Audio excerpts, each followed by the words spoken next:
Mine's on.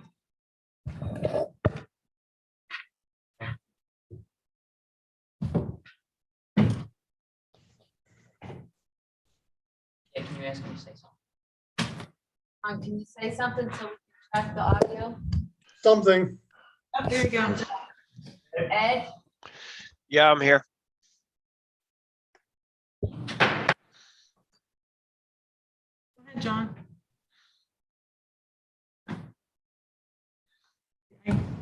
Welcome Are we good to, to go? yeah, I just hit the thing, so go ahead. All right. Good evening and welcome to the November 8th, 2021 meeting of the Newtown Township Board of Supervisors. The board was in executive session prior to this meeting to discuss 3 potential legal matters. With that, I will call the meeting to order and ask Mr. Nease to call the roll. Mr. Nawn, I'm present. Mr. Partridge, Here. Ms. Roberts Lightcap, Here. Mr. Russo. Here. Mr. Altieri, Here. your solicitor, engineer, and manager are here. Thank you, Mr. Nease. Let the record reflect that I am participating by Zoom this evening as I am out of town because of work obligations. So with that, I would now ask everyone to bow their heads, and for a moment of silence this evening, let's keep in mind all the members of the Gillen family as they get through these troubled times here. And let's remember Mike Gillen fondly, as he was a big part of what made Newtown Township, Newtown Township. So please bow your heads with me.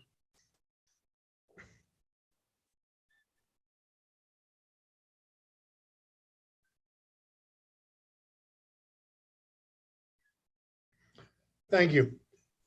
Mr. Altieri, would you lead us in the Pledge of Allegiance? I will, Mr. Chairman. Thank you. I pledge allegiance to the flag of the United States of America and to the republic for which it stands, one nation, under God, indivisible, with liberty and justice for all. Thank you, Mr. Altieri. We have before us this evening's agenda. I'll entertain a motion for approval or consideration of any changes. So moved. Is there a second? Who seconded? Leonard did. Okay, motion was made by Supervisor Partridge, seconded by Supervisor Altieri to approve this evening's agenda. Any further questions or discussions on the agenda? Hearing and seeing none, all those in favor, please signify by saying aye. Aye. Any opposed? Motion carries unanimously. Next on the agenda is the minutes. We have in our packets, the minutes from the October 25th, 2021 meeting. I trust everyone's had a chance to review those. I'll entertain a motion to approve or consideration of any changes. So moved as written. Is there a second? Second. Motion is made by Supervisor Roberts Lightcap, seconded by Supervisor Russo to approve the minutes as written. Any further questions or discussions on the motion? Hearing and seeing none, all those in favor, please signify by saying aye. Aye. Any opposed? Motion carries unanimously. Next on our agenda is the complete 2022 proposed budget. What action we're trying to accomplish this evening is to advertise the budget. We are certainly not approving it, but we do need to at least approve it for advertisement so we can discuss it at length and approve it at the next meeting. So I'm going to turn it over to Mr. Nease or Mr. Lafayette, I think. And looks like Mr. Lafayette. Go ahead, Rich. Sure. So the purpose of tonight, as you just touched on, is to get permission to advertise. We kind of wanted to take this at a very high level and get into the nitty-gritty with the discussion later on in the agenda. So the first thing we wanted to do was give some general fund updates. Since our last general fund meeting, there's been some increases. We've added $37,500 for ongoing stormwater maintenance, as well as $37,500 for tree maintenance. As discussed, I believe the last Board of Supervisors meeting, our big increase in expenses was our recycling. We originally budgeted, I believe it was 7 to 9% for a budget number for the recycling to come back. Obviously, it came back much higher than that. We built in the additional $208,000 for weekly recycling for the purposes of advertising. That is something we can discuss later. On the other side, we did have a small decrease of about $50,000 for third-party inspection fees.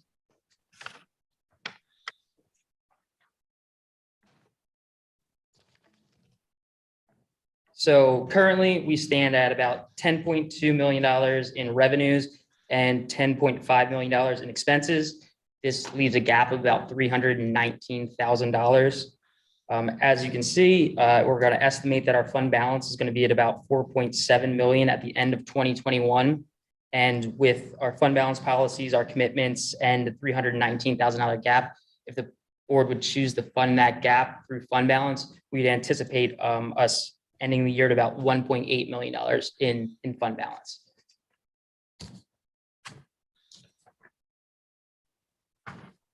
So moving on to streetlights and hydrants. If the board recalls, at the last meeting, we had I would call it a deficit in hydrant because of the increase in aqua rental fees. And we actually had a surplus in the streetlight fund.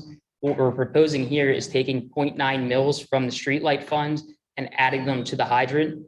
At the end of the day, if you pay streetlight and you pay hydrant, you see no increase.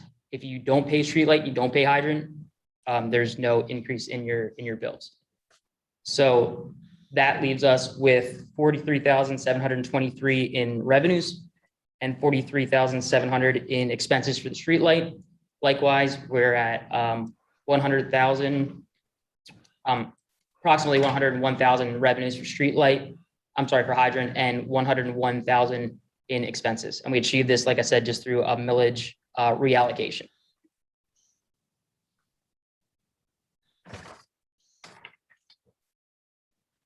So as you can see, at the end of 2021, we're anticipating having about 108,000 in fund balance for streetlight.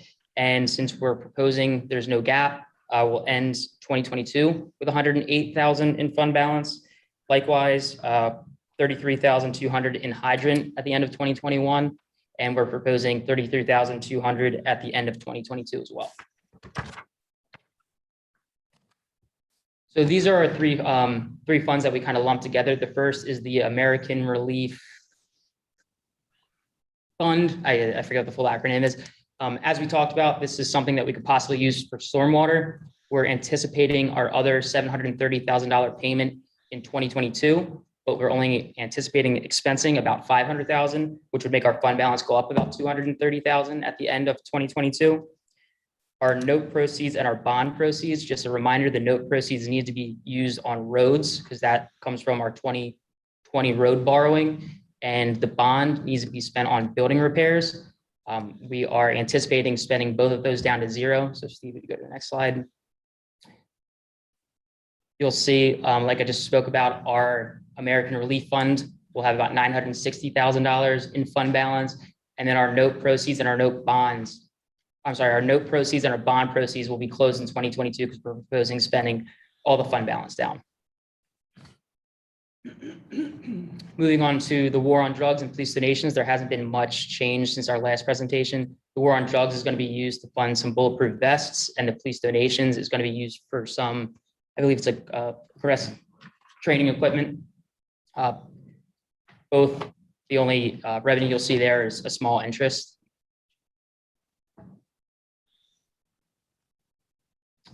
So at the end of 2022, if the board would choose to allow this expenses and funding through the use of fund balance, we would end up about $16,000 in fund balance for the war on drugs and $37,000 for police donations. Open space and stormwater, also not very many changes since the last presentation. Open space, we want to use approximately $75,000 to put some parking spaces at the Meadow Preserve. Stormwater, this is the ongoing stormwater maintenance that Eileen monitors over the 10 years. So as you can see, at the end of 2022, we're expecting about 36,600 left in our open space fund balance and about 212 left in our stormwater. Liquid fuels, the only expense that we're going to see in liquid fuels is the loan for the 2020 road program borrowing. The liquid fuels revenue, the 376, actually comes from the state. That's our state allocation, which leaves us a deficit of about 133 that we would need to come up with. If we would choose to use fund balance to do that, we would end 2022 projected at about 204,000 in fund balance. Last but not least, this was one of the first presentations we actually gave was the capital funds. These are your capital fund items used from fund balance. These are your one-time purchases, your temporary speed tables, the message boards. The big one that you'll see is the replacement turf field. At the board's request, we looked into replacing it with grass versus turf. And George can quote me if I'm wrong here. It seemed like that cost would actually be more because of all the stormwater work underneath the field. So that's something that we did look into. I believe that price would have been a bit higher. So these are our one-time capital purchases of about $1.3 million. Here's a question. Sure. I know that we are in discussions or have been in discussions with Willistown with regards to the other share of the Bartram Bridge. Where are we in those discussions, and what is Willistown allocating for next year? So the last that I spoke, and Steve may have had a conversation, or George may would have had a conversation, but the last that I spoke with Willistown, they confirmed what we had in our budget and they were moving forward with that. So they're going to be doing 125 as well? I can't say that. They confirmed what we had in our budget and said that they would work from there. So there's no commitment. They could give us 5,000, they could give us 10,000, but we're still going with one, which I think is necessary. I'm just curious. I would say this, that if Willistown, the agreement that we have with Willistown is a 50-50 split. And if Willistown only did 50, then I think Newtown would contribute 50, and we would go from there. But in the past, we've always Willistown has always worked with us to whatever number we've needed to be at to kind of do that. That doesn't mean we always do it in a single year. Sometimes it's done over 2 years. To put another way, right? There's no commitment from them. There's no commitment today from them, as far as I know. They're working through their budget process like we are. But what I would say is that we've always been to a spot where if we've always been that we both are doing the same, whatever that is. Mm-hmm.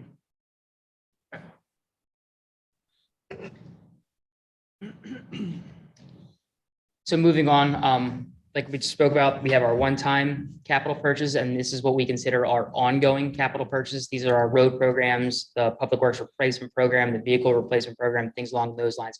These are funded through a transfer from the general fund to the capital funds, and they total about $535,000.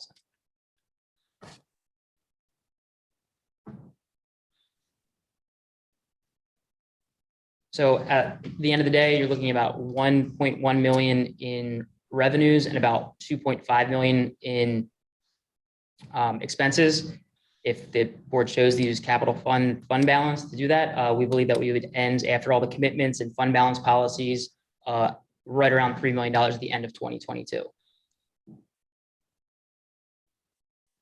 So I think that was it. We just wanted to give the board a very high level and leave the detail for the conversation later on in the agenda. Does anybody have any questions for Rich on the presentation? Okay, we do have an agenda item, I believe is item 10.4, to discuss the advertisement of the budget. And I believe, as Rich said, and I'm sure Mr. Nease has, we'll get into the nitty-gritty details at that point. So there's no further questions on the budget presentation. Let's move on to reports. Mr. Nease, you're up.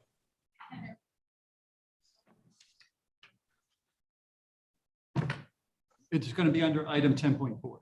Okay. Yes. So the things that I have for tonight for you, we received a letter, I believe it was in your packet, related to from the county, related to the health department. They are that they're creating. It appears that they're still aiming for a January 1st date to be fully operational. How that impacts us would be if they are up and running. I believe, and there's been some back and forth on this about how that's actually going to work, but I believe that they will be taking over all the health inspections in Newtown Township starting January 1. At least that's what the latest that I've gotten. And so this would have a slight impact on us in regards to what we are appointing or continuing to appoint a health inspection officer, and as well as a little bit on our revenue. It's minor, but it's just, we would no longer be doing that process. So I just wanted you to be aware of that. Have you heard from other municipalities, specifically their managers, with the positions that they're taking on that? Because the periphery conversations that I'm being exposed to from elected officials, majority of them from first-class townships, is that they are starting to, I guess, band together and push back on that. Is there any discussions that you have been having at a manager's level, whether second-class township municipalities or just in general, with how the individual municipalities are feeling about that? So we have had the conversation as part of the COG, which would not be just second-class townships. It would be any one of the types of government that we have within the county. We have pushed back some. We've also gotten some legal input that if the county moves forward with this, we're limited in what we can do, is what we've been told. I don't know that that's fully true or not. Like I said, it was another community's solicitor that brought that back. What we've been told is that the way the state statute is written, if the county has a health department, they actually, the way the state statute is written, it forces them to take over all aspects of the inspections. And take those steps. We have actually had conversation with them where they prepared to handle like swim clubs, which have a different type of an inspection, where they prepared to handle some of those types of things. And they've said, yes, that'll be a part of what they're doing. They were supposed to have another conversation with us. I believe that conversation is still yet to happen between now and the end of the year, but in fact, it may be even next week when we meet. So, but the answer is we've pushed back as hard as we thought we could, but what we're hearing is there's not a whole lot that we can do if they take over. And when was the last time you would have had that discussion? I think the last one we had was probably August. Yeah, so I think it's heating up again. Yeah. Because like I said, the conversations that I've been exposed to. So if you can have that conversation with your colleagues and then report back to us on those sort of developments, because I think that some of the other municipalities are taking a different approach to their interpretation of that. Okay. So are we going to have to contribute to if this happens, how does that work? As a township, do we contribute? No, but our businesses, instead of coming through us for inspections, would go through the county. So typically right now we use a third party, and we do all of our health inspections through the third party. That would then be done through the county instead of through us. And then they'd have to pay directly to the They would go county. directly to the county.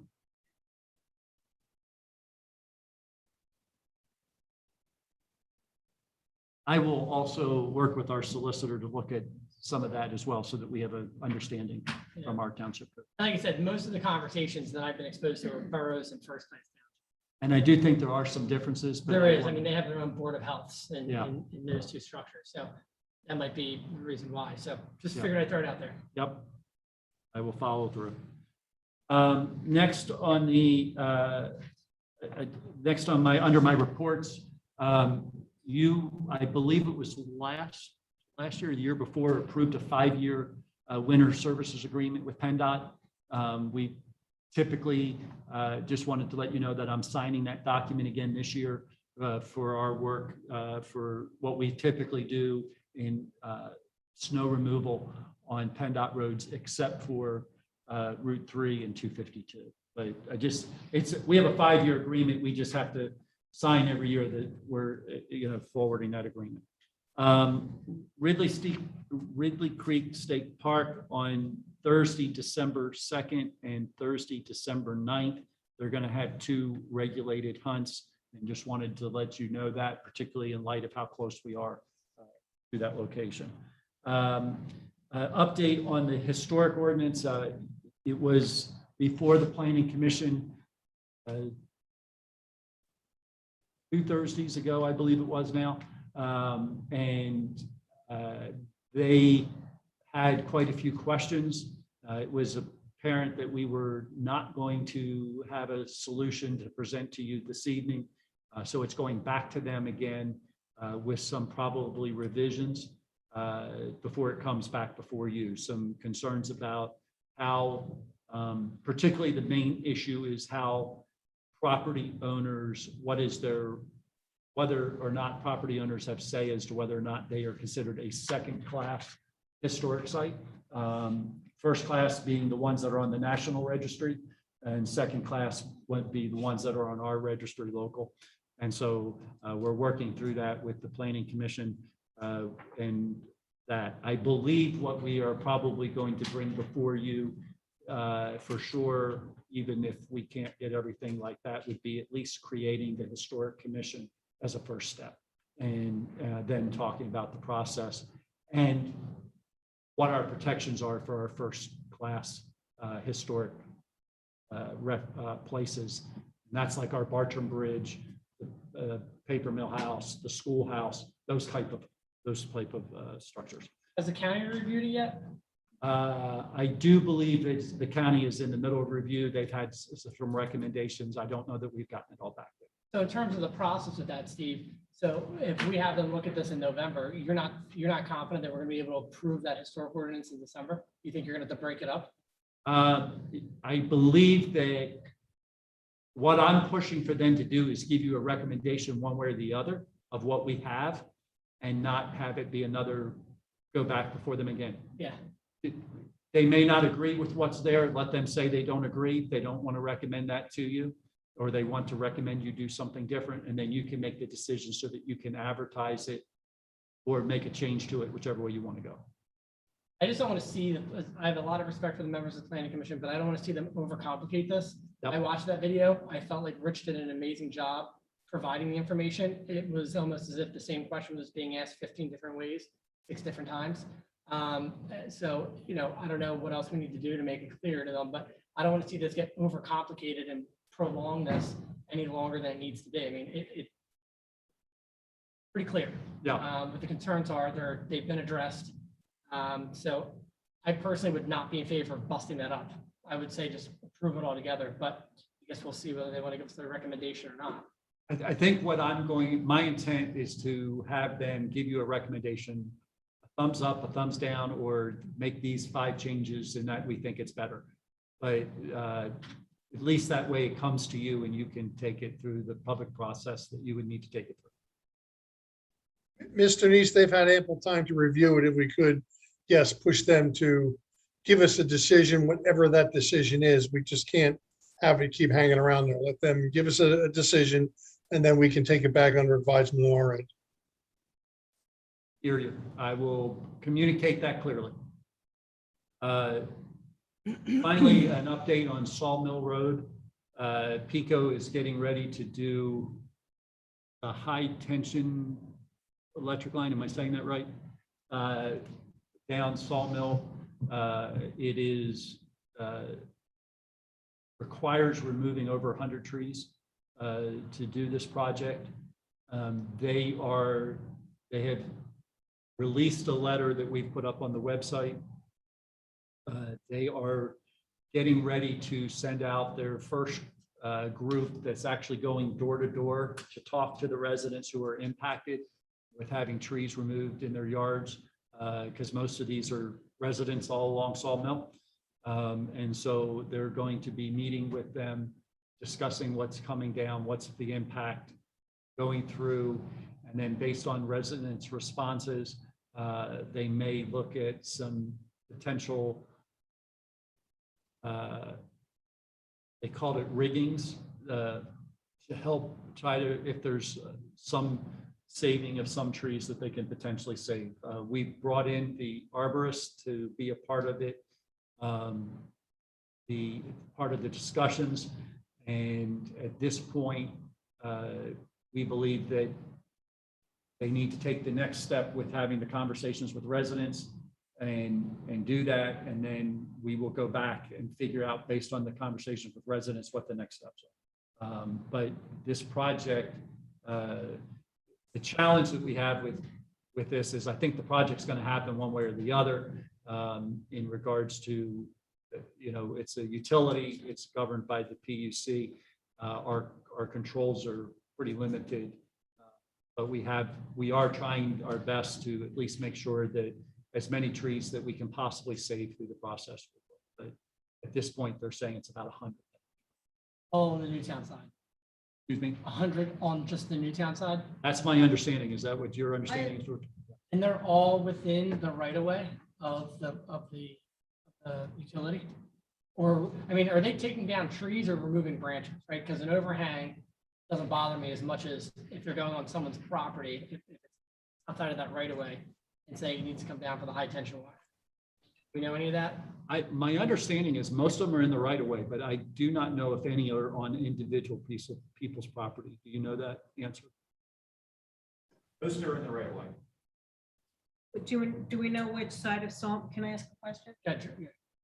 Do we know what side of Sawmill Road? George, I'm going to defer to you. You've actually know a little bit more about the project than I do.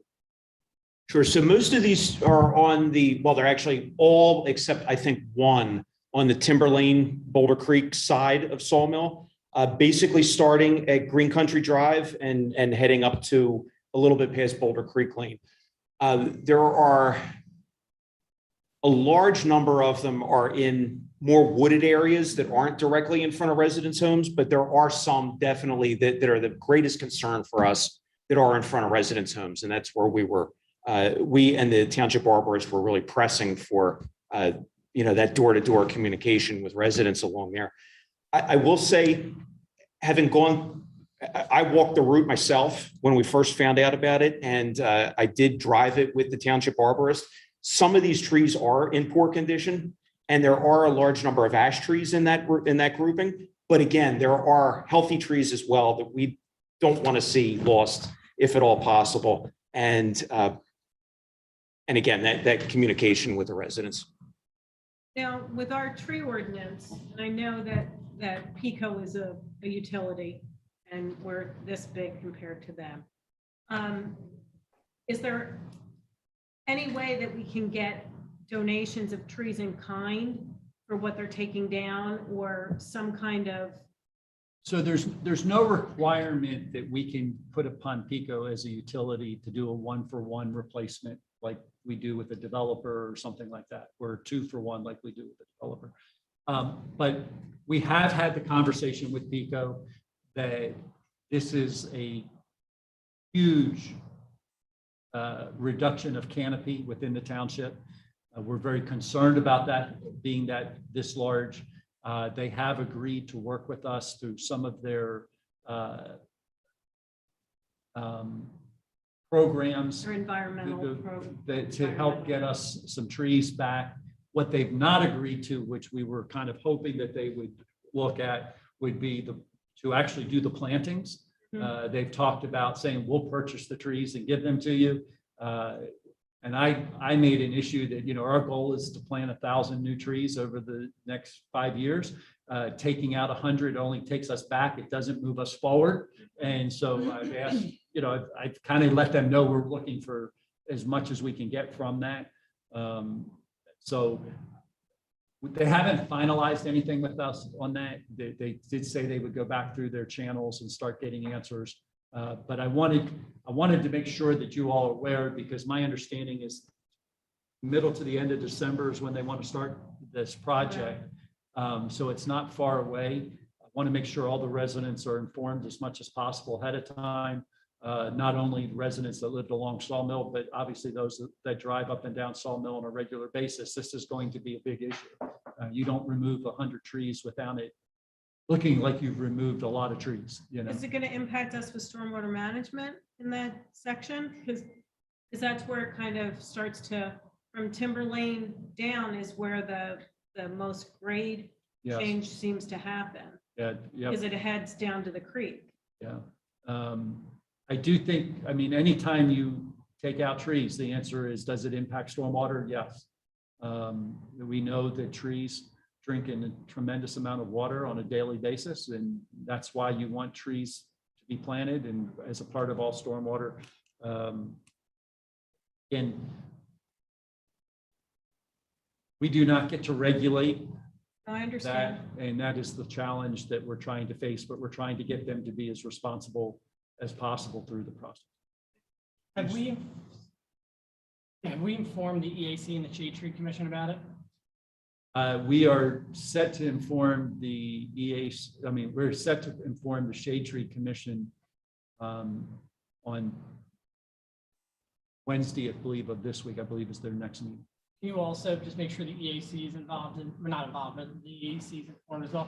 George, do you know when the township arborist will be able to provide us with a breakdown of the exact number of trees, which ones are in poor condition, which ones, were completely fine, just so I can have that information? Is there a timeline when he thinks he'll have that? Sure. So we have an inventory of the trees. I don't think they're broken down by condition at this point. I can look at that listing and see if it's got that information on it. And if not, one of the things that John, the arborist, had wanted to do was, again, PECO identified all these trees in one shot.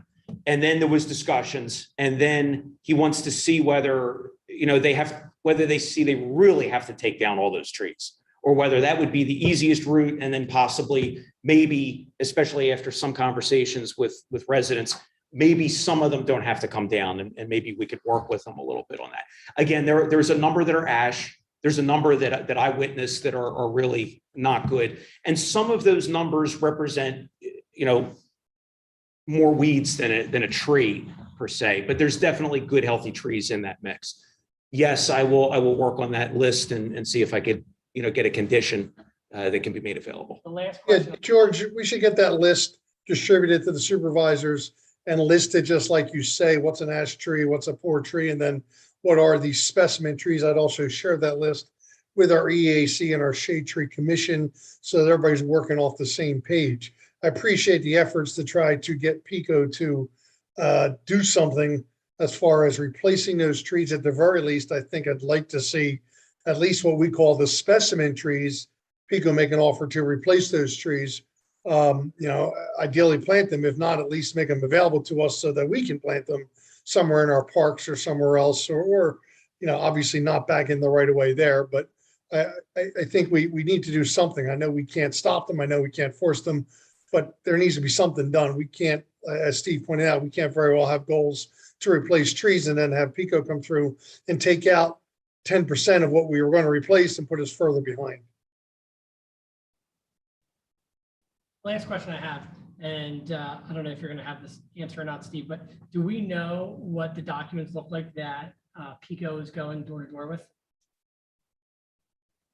We've been provided. I don't know that we've seen the door-to-door document yet. I know we've seen the letter that's being mailed to all the residents. Have we seen the door? We saw the letter, and we requested the hanger that would be there. If they went door to door and somebody wasn't at home, they have information that they leave there. We requested that. I haven't seen it yet. No, they were sending it to us though. Another question about PECO. Do we ever get a time frame when they're going to plant the trees?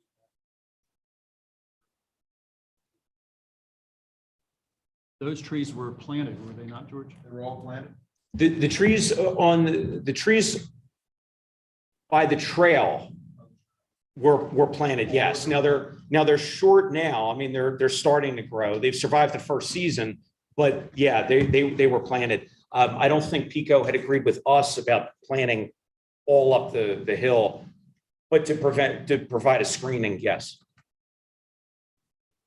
Thank you, George. Very helpful. That's my report. Any questions for Mr. Nease? Are we talking about the the drainage study? I actually have it coming up underneath the budget because it's a dollar amount for you. Okay. All right, if there's nothing else from Mr. Neese, let's move on to item number 9. We have 2 items, and I'll ask for input from Supervisor Roberts Lightcap. Mr. Chairman, I'd like to make a motion to approve the bills on check register A dated November 8, totaling $133,330.44. I reviewed the bills, and that's my motion. Is there a second? Second. All right, motion is made by Supervisor Roberts Lightcap, seconded by Supervisor Partridge to approve the bills on check register A dated today. Any further questions or discussions on the motion? Any questions or discussions from members of the general public on this item? Hearing and seeing none, all those in favor, please signify by saying aye. Aye. Any opposed? Motion carries unanimously. Supervisor Roberts Lightcap, want to do item 9.2 also? Yes, Mr. Chairman, I'd like to make a motion to consider approving the bills on check register B dated November 8, 2021, totaling $2,418.51. I reviewed the bills, and that's my motion. Is there a second? Second. Motion is made by Supervisor Roberts Lightcap, seconded by Supervisor Partridge to approve the bills on check register B dated today. Any further questions or discussions from members of the board on the motion? Any questions from members of the general public on the motion? Hearing and seeing none, all those in favor, please signify by saying aye. Aye. Any opposed? Motion carries unanimously. That moves us on to new business. The first item of new business is item 10.1. Consider approving the re-advertisement for both the building and the electrical inspection RFPs. Mr. Neese. Yeah, so I believe it was probably 2 meetings ago that you initially gave us the authorization to do that. We did. We received no responses back. So I would like to go out again and then specifically call and ask at least for some bids accordingly. Mr. Neese, did our current vendors even respond? Neither one did. Are we assuming that they're not interested then? I did receive a call from one that they are interested. I think they just missed the advertisement and didn't follow through. Well, I don't know that, I don't see that we have any other choice. So anybody like to offer a motion on item 10.1? So move for approval. Is there a second? Second. Motion is made by Supervisor Partridge, seconded by Supervisor Altieri to approve item 10.1. Any further questions or discussions from members of the board on this item? Any comments from members of the general public concerning this item? Mr. Chairman, I would make note that one option for you would be to have me just work on an agreement with the 2 that we have if you wish to not advertise and do it again. Well, I mean, I considering that the ones that we have didn't jump all over this and respond, I'd almost rather go out for an RFP right now to see if there is any other interest. If we again get no other responses, then I guess, yeah, I suppose we're going to have to work out some type of agreement with them, but Yeah. I'd rather go out and try to get some more responses this time, especially if you're going to follow up with some phone calls and things like that. No. Agreed. Does anybody in the board disagree with that approach? Agreed. No. All right. I didn't hear any comments. So a motion was made and seconded. All those in favor of approving item 10.1, please signify by saying aye. Aye. Any opposed? Motion carries unanimously. Item 10.2, consider advertising the appointment of the appointed auditor for the 2021 audit to be appointed at the January 3rd, 2022 reorganization meeting. Mr. Neese, can you explain this a little bit more? Yes. One of the requirements in second class township code is that you must advertise 30 days prior to the meeting, that you're going to, at least 30 days prior to the meeting when you're going to appoint your auditor. And so we're Last year, we ended up missing it and did it at the December meeting, which forced you to actually have to wait till the second meeting in January to appoint your auditor. So I wanted to make sure we got it done early enough that we're covered for 2022. So we're not necessarily changing auditors? Actually, I'm proud because Rich brought it up and reminded me that we needed to do this. There's And that so- budget award right there. Yeah, there we go. But it's, it's one of those things that it's the only position that you have to specifically advertise separately. And so we need to do that. So move for approval, Jeff. Is there a second? Second. Motion is made by Supervisor Partridge, seconded by Supervisor Russo to approve item 10.2. Any further questions or discussions on the motion from the members of the board?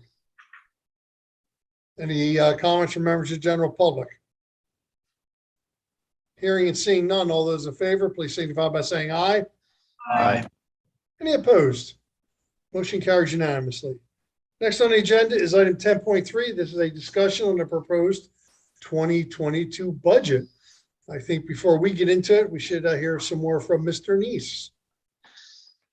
So you were given a presentation this evening. You've seen presentations over the last basically 3 or 4 months regarding that. And if you remember, you actually met back in May and we discussed what things you would like to see in the budget in regards to how it fit with our strategic plan. And we've tried to do that and put together the budget that would be able to allow you to achieve what it is that you wanted to achieve. As you know, ideally, we would have liked to have been in a position where we could have said that the revenues equal expenses and we wouldn't have much of a conversation tonight. But that's not exactly where we were. I would say the couple items that Rich brought up that we added related to stormwater and as well as, just went blank, stormwater and tree maintenance are things that typically we've had to come back to you during the year and ask for additional funds. And we felt like we had to start somewhere in putting some money into the budget. Plus with the Shade Tree Commission, we felt like there needed to be some dollars there that they could have to start really looking at maintaining trees within the township, particularly shade trees. And so that's the reason for those 2 increases that you saw in the budget. As we look through all of the different pieces, we do believe these are what's in the budget is what would help us to achieve the strategic plan as it's set forth and what you all had asked for. My understanding with the gap of 319,000, Rich and I have actually met again today and looked at and believe there are some things that we could possibly take advantage of in reducing that gap of about $100,000 or so. One of those is we have been budgeting based off of what was the case of the number of retired police officers that were on health insurance. And currently, I believe we have had 1 or 2 in the last year and a half that have passed away, and that's changed the dollar amount. And there is about $30,000 potential savings in that one line item. I will caution in saying, as we remove that for 2022, we would tell you as officers retire, particularly if the officer is less than 65 years old, you do have that requirement of covering that. And we do not, that's not a funded requirement that we have at this point. It's a $4 million liability that we have on our books related to our health insurance that we cover if an officer retires at the age of 55 until the time they reach 65. But we do think that it makes sense for 2022 to remove that. And we kind of saw that at the very end of last week and didn't have time to change the presentation, but just wanted you to be aware of it. And that's one way of picking up. I believe it's $33,000. Is that right, Rich? Yeah, 35,000. 35,000. We have 2 other places that we will share, we are less confident in these two. One is we believe that AmeriHealth did not appeal their piece, so we could add back in roughly, I think it's 65,000, if that's right. 68,000. I'm off by 3,000 both times or something like that. So 68,000, and we could add that back in. I would caution, we do know of 2 appeals that have definitely been filed, one by SAP and one by Mainline Health. Both would be greater than the 68 if we added it back in. They potentially, if they won their appeals, I believe it's almost $100,000 between the two. Finally, What did they appeal? they're appealing their assessment value. And Oh, so you guys are just finding out about it, though? we're just finding out about it. So we don't know what the results are, Yeah. like they haven't gone through. Typically, we don't make a big deal about it, but when you're talking about companies that can change your revenues by $100,000, that's a little bit bigger than what I would, a homeowner appealing, it might move $500 or $600 one way or the other, but typically when a business this large appeals, I'm not saying they're going to win, and that's why we're saying we potentially could add that 68,000 back in. The other would be, there was about 30,000 that we typically get in interim billings every year that we have not gotten this year.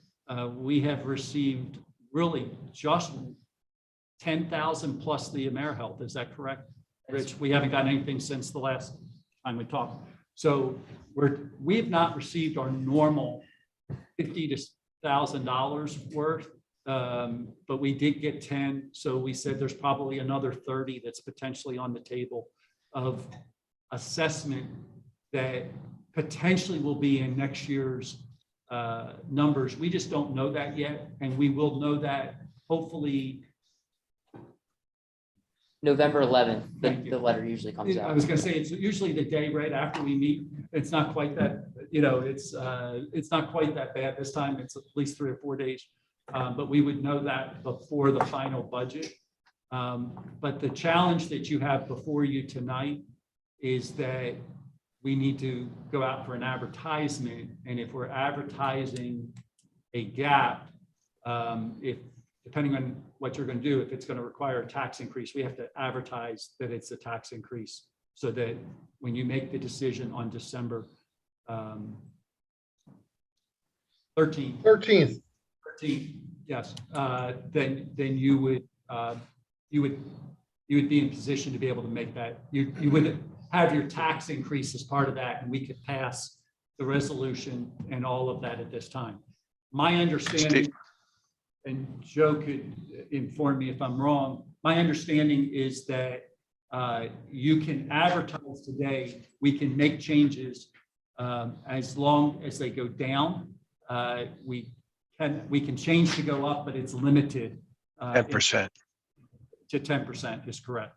But it's also 25% any one line item. So Right. If it were to go up, we're not proposing any increases that we can think of at this point. We hope you have everything in front of you to do the budget for 2022. But we do think there's those 3 potential changes, but the 2 would be increases. And so we would want to go ahead and do those potentially tonight, if that's what you're interested in doing. Steve, question. Yes. Also, we budgeted for weekly recycling. That is correct. Now, we haven't made a decision because we put out for both weekly and bi-monthly. If in fact we end up choosing bi-monthly, what's the difference? It could be, I think it was $30,000 roughly was the difference between the 2 bids. We just don't know what that is at this point. Right. What did we allocate in the budget total for recycling? We allocated the weekly amount, not knowing what the bid would come back. We hope to have the bids for you next meeting. And if we have those bids, then we could do that and we could make adjustments accordingly. But without knowing what that number was, we don't know that. I mean, there's always the potential that the bids will come in higher than what they were this last time. And so What was the amount that we have in the budget, total amount we have in the budget? Numerical value.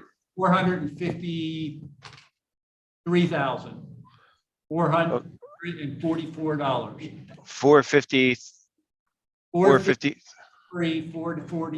444. Wow. And what was the previous bid that we had? You mean, did we pay this year? Well, yeah, first of all, what did we pay this year? Yeah. 228,000 roughly. All right. And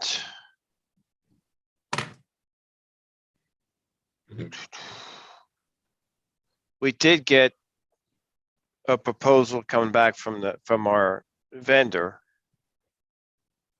And I think you said that the difference between weekly and bi-monthly was about 30 grand. What was that number? You want to say that? You want to say that out? in a public meeting? I don't think you want to announce what that bid was in a public meeting. Well, I think we already did, didn't we, Len? I think we did discuss that number in public, right, John? Yeah, we discussed it in public. Just think, We because the bids rejected are the still bid. out there. We rejected the bid for, yeah. What was the rejection of the bid? We did that in public. What was that number? We didn't reject, but we never disclosed that number for the exact reason that we were going out to bid. So you're essentially, I don't Okay, think, so we didn't talk about that number in public. no, we didn't. We don't want to compromise our position, Ed. No, I understand that, but I'm saying, so the number hasn't, been discussed in public prior to this. That's right? correct. Okay. Okay. But we're paying 228 and 453. And what you're saying, Steve, is that your best guess is that I don't. if we settled on monthly, that potentially it might just shave 30K off, but you don't think too much more than that. So your best guess. That's correct. Because the reason I'm talking about that, I mean, that's a heck of a number, 453K, when the overall budget is, 10.5, right? So, Yeah. I mean, Well, Steve's projecting a roughly $300,000 shortfall. And we're looking at, regardless of which way we go with trash collection, we may be looking at a $250,000 increase in recycling, which essentially is, you could say, almost equates to our budget shortfall. right. Yeah, exactly, John. Yeah, exactly. But we don't know what's going to come back. We're obviously being very No. conservative with 453. Steve, what does a $300,000 shortfall equate to as a percentage tax increase? 5.7. Oh, God. Or is that right? 5.4. Now you've made me sorry I've asked the question. So- I would say this, though, in light of where we are, and I just want to say, our cost of living is running rate at about 6% this year. Wow. For that's what they're saying, for not only for this region. If you look at what the Social Security increase this year, and they typically are more conservative than what the total cost of living is coming in at 6%. It's 5.9. So this is not out of line of, I'm not saying that we should do that. That's not my comment, but it's it's not surprising in understanding what the cost of living has gone up and what all of the additional cost increases that we've seen across the board. But when you go back to one item that we're looking at somewhere about a 90% increase, and it's a large item in the budget, it's a big number. Yeah. Steve, couple more things. You have here, I'm just looking estimated revenue, estimated expense for 2021. Where do we end up for 2021? We have more revenue than expense, correct? What was the positive number for 2021? What will it be approximately? It's projected to be about 700,000. Right. So we set this budget for this year, and we're going to have the projection of the revenue as opposed to the expenses was $700,000 higher. And if I'm not mistaken, for the last several years, what we projected with revenue substantially was a substantial amount over what we projected for expense. I don't know, Rich, if you have, in 2020 and 2019, so we were putting money back in the savings account because somebody could say that we over or under projected something, but I'm not saying that. I'm just saying, how much do we put back in the pot in 20 and 19? But point is that if this year, if 2022 comes in with a positive number over 319,000, then, obviously that would balance this budget with no tax increase. So I guess where I'm going with this, and my opinion, and obviously the rest of the board has to weigh in. Yeah, I take that 100K with the retired police. I take the 68 in AmeriHealth, and I even take the 30K in the interim billings. And on top of that, I would use some of the 700,000 that we had in excess this year to balance the budget. And somebody's going to say, well, we need that money for the future. Well, we always need money for the future, but we ended up with $700,000 more in revenue than expenses this year. So let's use it to offset this potential increase in recycling that we don't even know yet. I mean, if the thing comes in at 350, then we estimated 450. We have $100,000 there. I think we can move forward using these expenses and using some fund balance and balance this budget. And with a $700,000 surplus this year, I think we should do it. So that's my opinion. Mr. Partridge, let me weigh in, and then we can get comments from some other supervisors too. I mean, I understand what you're saying. The fear has always been that we can't continue to always use fund balance to offset revenue increases, because that just keeps kicking the can down the road. And at some point, we're going to have to pay the piper, and the tax increase is going to be larger. Let me say that, I want to commend Mr. Nease and Mr. LaFiata on, again, the job they've done with the budget this year, that they have in there things that we've asked for as a board. I think this year, perhaps even more so than past years, we've asked for a lot of things to be in that budget. And there are things, and the budget reflects what we wanted. I think they've done an amazing job of making that budget process over the last few months transparent. I don't know why we would have any huge questions at this point, because we've been provided all the information. Us, anybody who's paid attention at the meetings, on the Zooms, everybody has the information for the budget. It's all there. I think we've been extremely transparent with that budget. I don't think, I'm stunned by the cost of living increase from the federal government this year. Yes, we're all seeing rising prices. And to sit there and say, well, we shouldn't have any taxes, but we're all paying rising prices. I think that's just, I think we're sticking our heads in the sand. I mean, I think we have to expect that taxes are going to go up if all the prices are going up when we're asking for more things in the budget. Now, does that mean that it has to be that high? I don't know. Okay, I know, again, I'm stunned by that 6% increase to some extent when previous years, for as long as I can remember, we've been running around 2.3%. And yeah, a lot of those years, we didn't have a tax increase. There were certainly years where we've had a slight one. Now, maybe we can use some fund balance this year to offset that number. But I think we got to be looking at some tax increase at least just to keep pace so we don't hurt ourselves in the future. I don't think I could stomach a 6% tax increase either. Whether it's 2, whether it's 3, I don't know, maybe 4.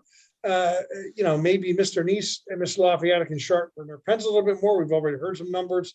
Maybe we can throw in some fund balance there and still come up with a minor tax increase that's way less than the cost of living increase, but still doesn't hamstring us for the future. And that's just my opinion. I don't. John, can I ask you a question? But Sure, if you're finished, before I know we got to get to the other board members. But one thing you mentioned, using, you certainly question using fund balance. And I guess in a way I wasn't, that's not what I was insinuating. What I'm saying is that we overestimated revenue or we overestimated expenses or underestimated revenue. We have $700,000 of taxpayer money left this year in excess. So when we predicted last year, when we said, here's the revenue, here's the expense, it should have been balanced. Well, And it wasn't balanced. There's 700 grand left from this year. So I'm not talking about dipping into the fund balances there. I'm talking about dipping in what would be stuck into the fund balance from the excess that we have this year. We have an excess amount. We shouldn't have an excess amount. We should come out even. If we So have I just 700,000 wanted to let you know that's where I was going. I know, and if we have $700,000 of, as you're calling it, excess, well, that goes into fund balance. And we're already showing that we're taking 1.3 million, I think, out of that for capital expenditures. And if we're only getting $700,000, our fund balance is going to go down anyhow. So again, I don't think we can look at it as $700,000 of found money. I think that is. Decided not to hire an officer. We delayed other things that we had in the budget. Right. It was in the budget. It wasn't as though someone miscalculated. We made a decision as a board to hold off hiring another officer. So now it's time to move forward and make up for those items that we decided that were budgeted before to take care of those. Unfortunately, prices and costs are rising. Wages are rising. And fuel. Look at gasoline. Oh my How gosh. much gasoline has gone up, and now they're going to shut down another pipeline. So we're looking at, we've got a budget for the things that we don't know that's going to happen. I don't even know what how much we spend on fuel to run trucks and our equipment. So I think that the fact that we do have this, the 700,000, I don't think it was a miscalculation. I think it was being prudent by not overspending. And the future is a little scary right now with the way Absolutely. that the economy is going. This could be the tip of the iceberg. Mr. Lafayette, can you tell me how much revenue increased from last year to now with all the new homes and businesses that were being built? We had all these Rockwell foams last year. How much have we added revenue from those homes, whatever was left in toll? The other toll property over there in BPG. Do you have that number? So it's what we ended 2020 at 5.7 million, and year to date, we're at 5.7 million. We're very close to where we ended the year last year. That's impossible. Impossible. That's, But going back that- to the comment that I made to you in regards to the fact that we did not have interim billings from the county. And that's the reason why we said we could add 30,000. Right, but some of those homes were built and permitted with a CBO in January, February, March, April, May, June. So you're saying that we didn't get any interim billing all year? We have gotten $10,000 worth of interim billing other than AmeriHealth, which came in.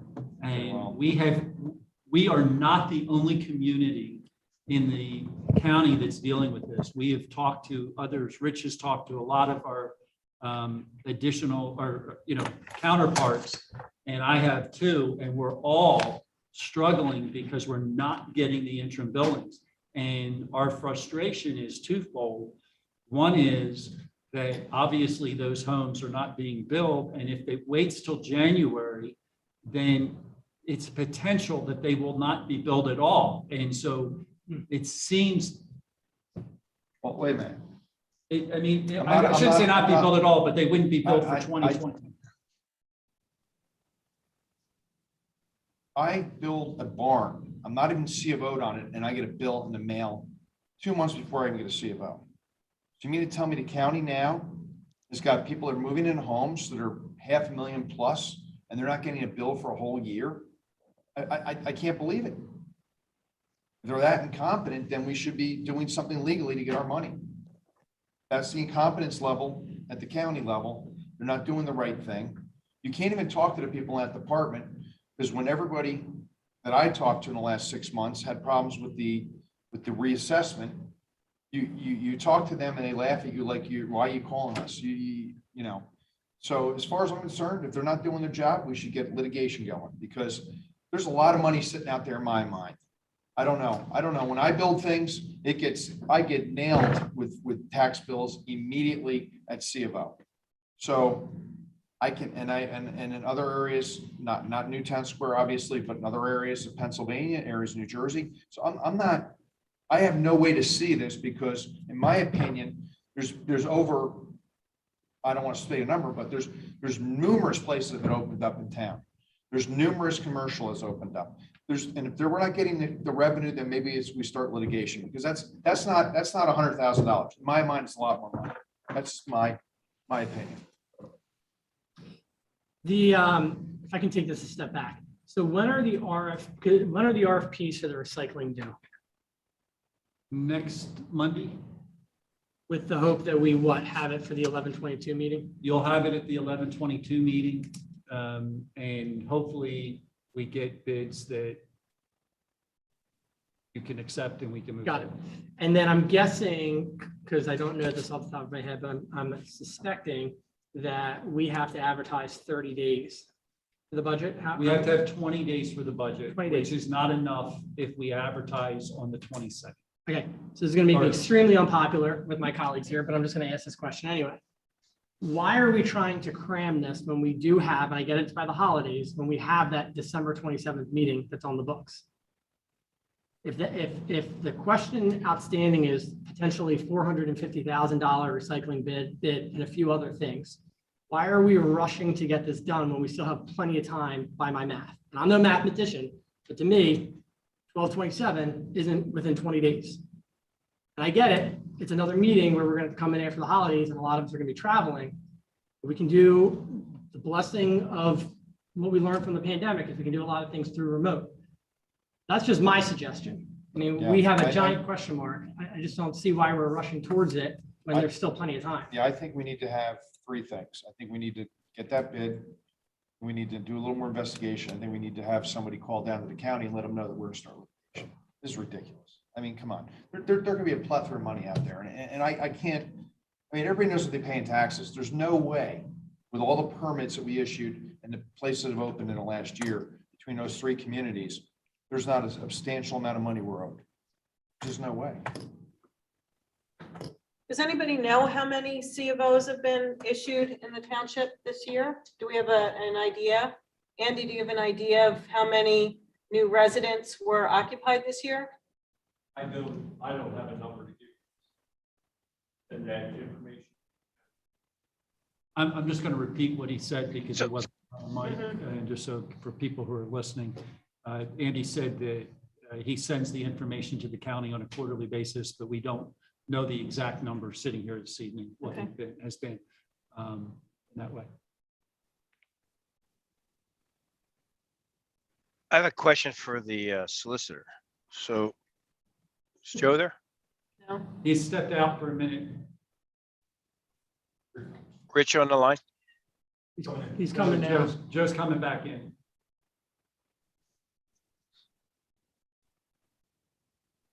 Tell me when. He's back in the room. So, Joe, question for you regarding the advertising of the budget. If we were to advertise a budget tonight and in 2 weeks, we got information and we want to change that. As long as we had enough in the cycle, which it seems we do, based on the information we get in a couple weeks, could we just re-advertise it at a different, at a different number? Is it going down or is it going up? Are you saying it would be going down? Well, in my opinion, it would be going up. Depends on how much it goes up. Well, one of the things you missed on your. Okay, so it's it's a 10% rule where you can't. So as long as it's under $1 million, we can do it.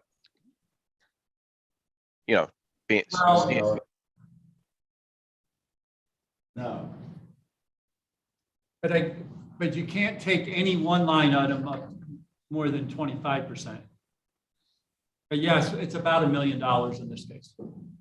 And it depends on where it's coming from to it. Okay. Because I hear what Leonard and Mike are saying, and that's a good idea, just to wait the couple of weeks. An alternative would be to, knowing that we have the money, the 700,000 left, and in addition, we have a healthy fund balance. We could advertise a balanced budget tonight. If we find out that things aren't as, we can always come back then, as long as we're within the 10% and re-advertise after we get the information 2 weeks. So I think there's a couple options. One is to delay. Another is to pass something tonight to advertise, whether it's with the numbers I think or somebody else's numbers, and then see where it goes, where things come in a couple of weeks. Just a couple different ideas there. I would mention one thing that we had not discussed, though it was put out that you had requested, was a report from your engineer regarding to look at potentially what it would cost to basically fix and look at what's in the ground throughout the township. And I sent a report to you all at the end of last week that basically we're looking at about $23 million worth of infrastructure that we have in the ground. And not that all needs to be replaced today, it's not, but we know that stormwater is approximately a 50, maybe a 60-year life cycle. Some of ours is needing attention sooner than later. And some of our areas, particularly in some of our older communities that have already been around 50 years, we already know we have a project that we need to do in our own parking lot for a collapsed stormwater pipe. We also have a project over on Green Valley Lane that we've looked at, and both of those we've estimated a dollar amount that would be more than what we budgeted for next year in stormwater. We were hoping to have those numbers back this year and actually take care of those projects, this year, and use some dollars from there. So one of the things, though, in sharing with you on that does not look at fixing things where people are saying there's not stormwater today. we've talked about some of those problems in regards to the heights. I believe it was almost 5 million. And then over in Upper St. Albans was about almost 2 or a little 1.5 to do those. And that was before pandemic dollars, which has moved everything to numbers that I don't even want to think about in that. If we know as staff that there's probably another 10 to 15 projects beyond those 2 projects that need to be addressed.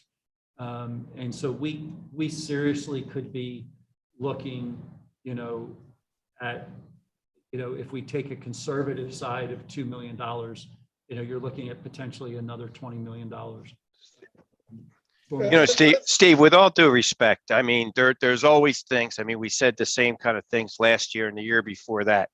And you throw a $23 million number out, people are going to get scared and say, hey, yeah, let's raise taxes. But I'm sorry. We had 700 grand left this year.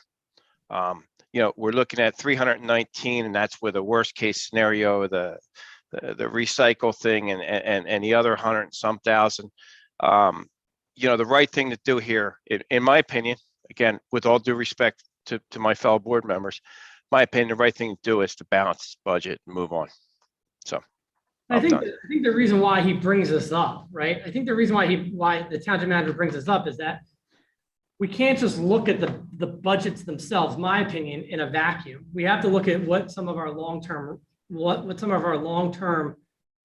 issues are. And as someone who lives in one of those neighborhoods that get my house, not necessarily because I've done improvements to the property around it, but in a neighborhood that gets completely destroyed by stormwater, I mean, this is a health, safety, and welfare quality of life issue, no matter how you cut it, where we have substantial amounts of flooding that are occurring because of old or non-existent stormwater infrastructure, not any fault of the township, but just because they're old and those neighborhoods are all low point conveyance systems. I mean, I've learned more about stormwater between this position and my job than I needed to ever. I think I could take my PE test. Well, not unless I'm taking my bar exam.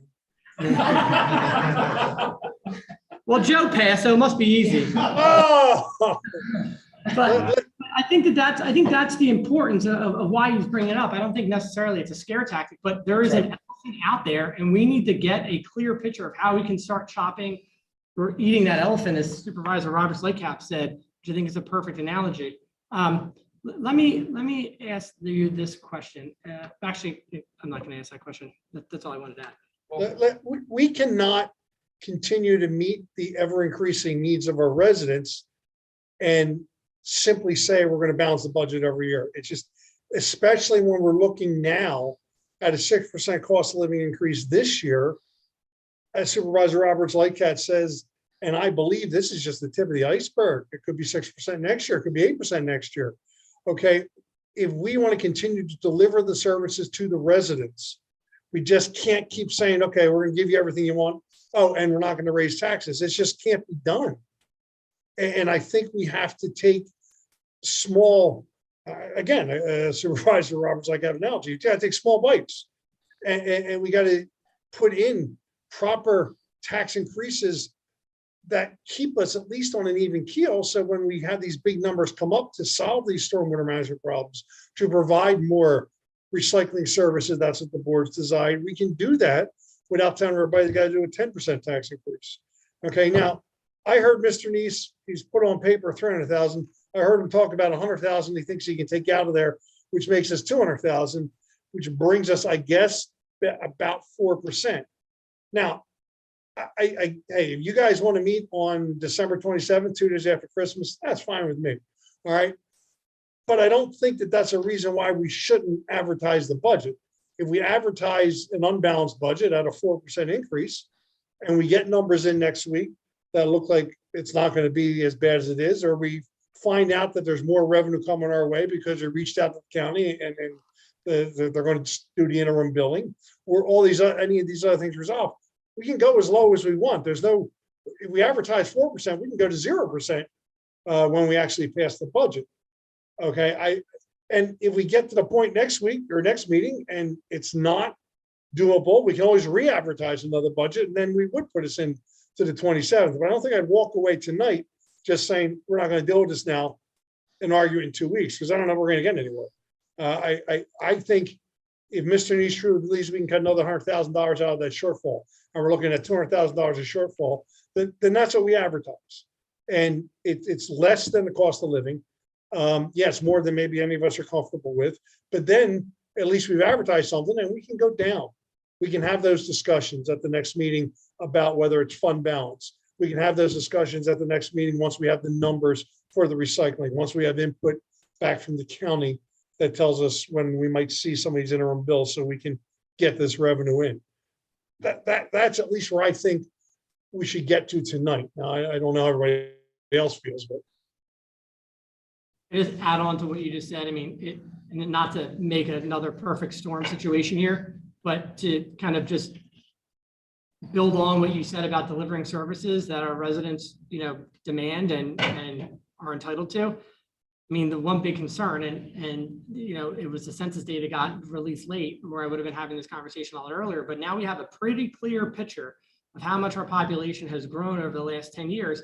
And as I raised a few months ago, or 2 months ago, maybe a month ago, my concern is that we have not grown, and this is, again, just adding a quagmire to this discussion, I understand that, but we have not grown our staff appropriately to other similarly situated municipalities in this county, whether it's just the office staff, public works, or zoning. I think that we have a core group, an amazing group in this township, including police. I want to add the police number in there as well.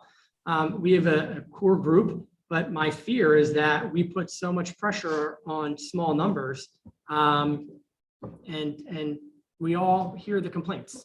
We hear them, and I personally attribute that to potentially staffing issues, because we do have a high caliber, and we're asking continuously 120% of a very small number.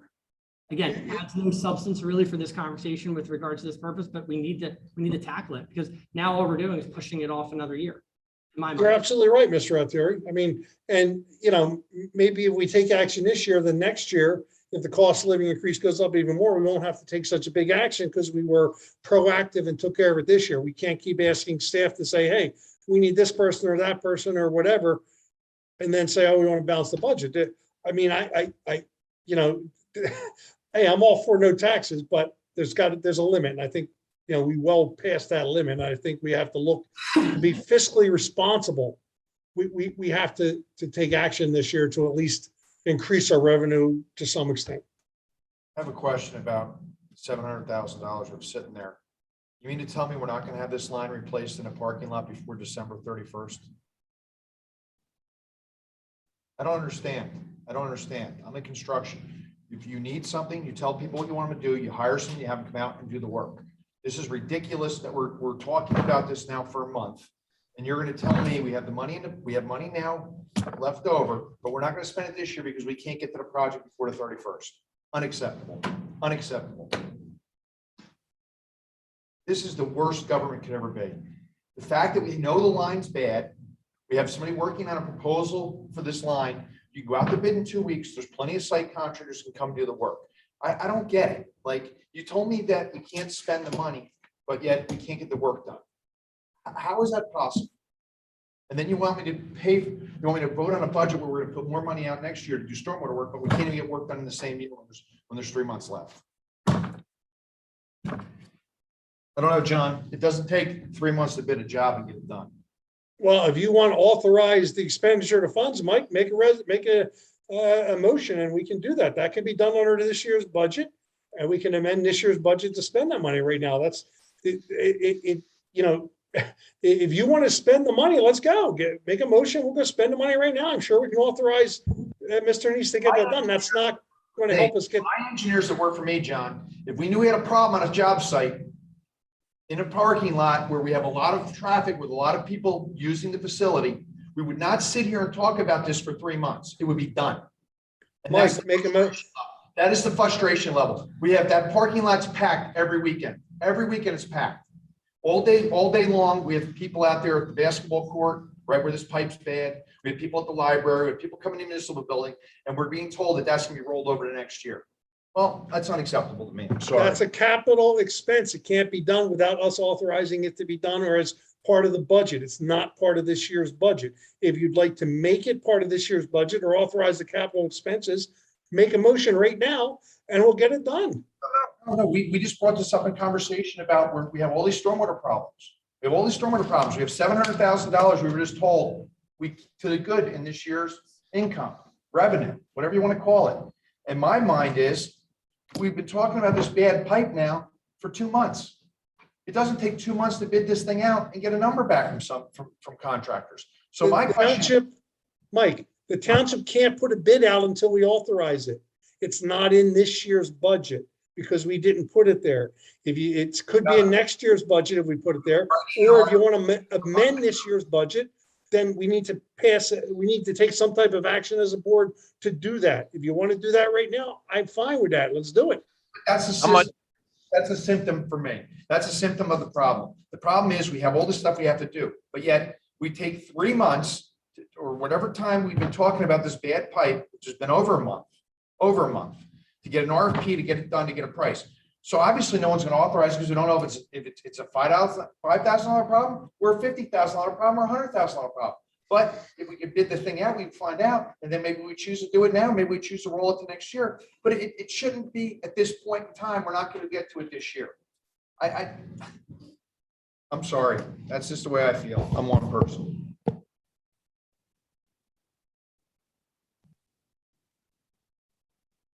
We do expect to have bids by the 6th of December. That's unacceptable. Unacceptable. Unacceptable.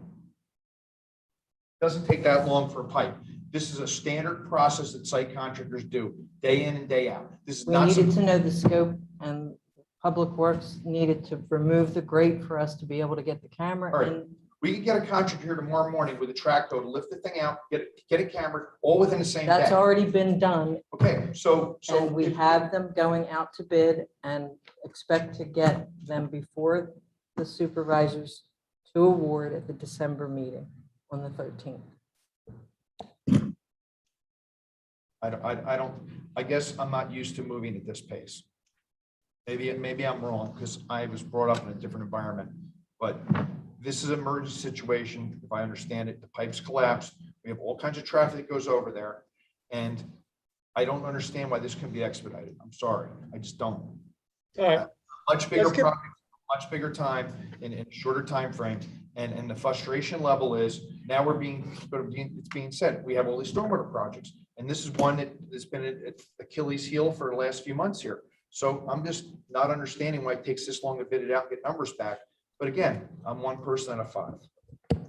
Mike, your concerns noted. I'm not sure this is helping or part of the budget discussion. If the bids come back on and we have numbers on December 13th and the board chooses, we can authorize the work to start then. Back to the budget discussion, I guess, anyone else want to chime in? Any other comments from the board Well, on this?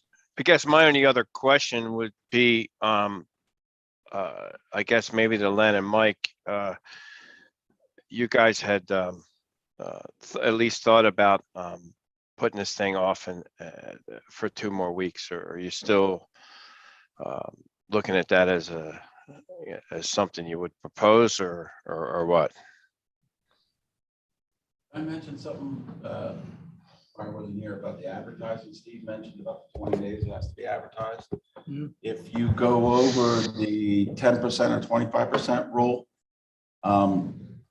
obviously can't pass it, but the notice after that is only 10 days. I don't know if that helps or hurts your discussion. No, I think, I mean, I don't think it helps. I don't think it hurts. I think it's still the same that, to me, we have large numbers out there. And I think that, with all due respect to everyone, we're rushing it, so we're not meeting on the December 27th date. We're not Congress. We actually do our job. And I think that coming here on the 27th isn't that big of a deal, at least for me. Not big a deal. Yeah, and the other thing is, if the 453 that we have budgeted, if it comes in at 253 or 275 or whatever, that's a significant part of this 319 plus the other money. This thing could be down to like hardly anything anyway. Potentially, could be. Might not be, but it could be. All right, item 10.3 was discussing the budget. I think we're done with that. We're going to move on to item 10.4. Now was consider approving the advertising of the proposed 2022 budget. John, Now, we don't need a formal motion to delay it. We can simply just not have a vote. Does anyone want to offer a motion to advertise the budget for 2022? And if so, at what amount? hey, John. Yeah, go ahead, Steve. We have a couple people that would want to make public comment on 10.3. Now, I can't see the audience, so that's fine. Is there any way to turn the camera around so I can see who's speaking? Yeah, we'll do it. Come on up to the podium, please, if you're wanting to make comment, and we will move the camera, hopefully that you can see that person. Can you see him? Oh, but I there's can see Mrs. can Wilson, always hear me. 4111 Battle Lane, yes. Patty Wilson, 4111 Battles Lane. Just for Um, clarification, the public comment should, I'm not saying not to do it now, but the public comment should be for 10.4, because that's something that's requiring a decision more than the discussion.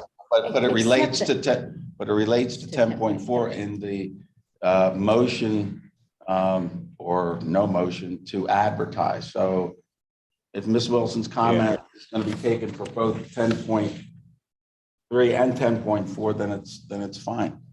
So seeing this budget in its final form tonight or this afternoon, and I'm thrilled that I did get some of the questions that I had sent earlier in about the AmeriHealth building, about the interim billing, because I had brought that up at the budget workshop as something where it really is ridiculous. Mr. Russo is correct. Our revenue number has to be significantly lower than it should actually turn out to be. That being said, in an effort to get this budget balanced and to hopefully not have to do a tax increase, I'm going to ask you to consider pulling out of the budget $65,000 for the land development rewrite, because we haven't even finished the zoning rewrite. So maybe you'll have money next year for it, but I would prefer to see it pulled out of the budget beforehand. There was some discussion at previous meetings that there would be a cost share on the turf field.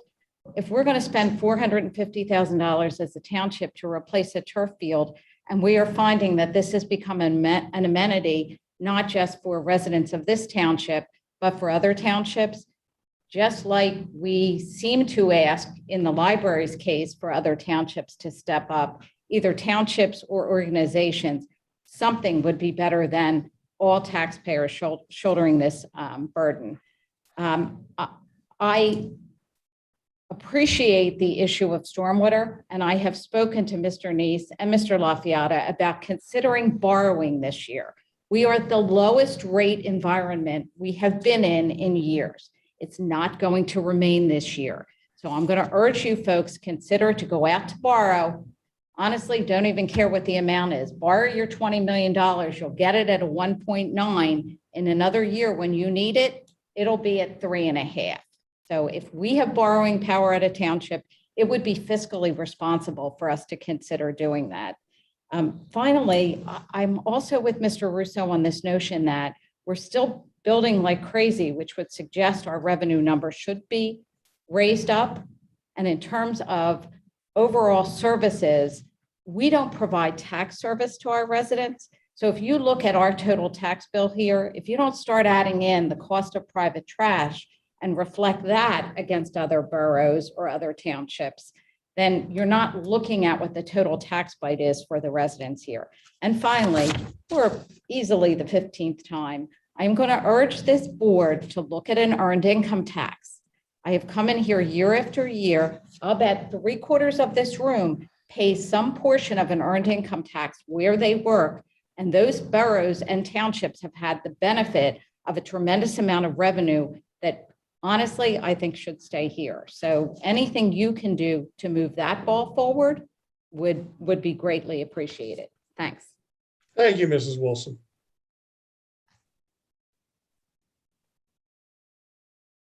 Any other comments from residents? I don't see any, John. That's it? That's it. Okay. Well, board, under item 10.4, again, I'm going to ask, what's the board's pleasure? Someone want to offer a motion? Do we want to just table this discussion to the next meeting? It's your call. Table it. I agree with that. Do you have enough nods of the head to table it? I believe Mr. Partridge is making a motion to table it. And I think, I'll make a And Mr. motion to Altieri? table it. said Mr. something. Altieri seconded it. Okay. Thank you. Motion was made by Supervisor Partridge, seconded by Supervisor Altieri to table. Any further questions or discussions from members of the board on this item? I have a question. If we table it, can we ask for certain information for next meeting? You can ask for anything you want. If I can provide it, we'll provide it. So If we can get the number of certificates of occupancy, if we can try to if the county's not giving us interim billings, is there a way that we can figure out what that revenue, that additional revenue would be for those certificates of occupancy that have been issued? Also, I know that there was assessments that was done. So the fact that our number has moved, I don't know if those are reassessments, are they reflected next year? The was reassessment statement. no, the Neutral? reassessment for 2021 stayed neutral. Okay. What we have seen and what we're watching, if anything, I think we're being actually impacted on the downward pressure on reassessments that are happening today. And so that's not 100% across the board, but what Rich and I have watched is that several homeowners in particular, but even some businesses have actually gone down with their reassessments. That's one of the reasons why we were not 100% sure about adding in that 63. What does that look like overall?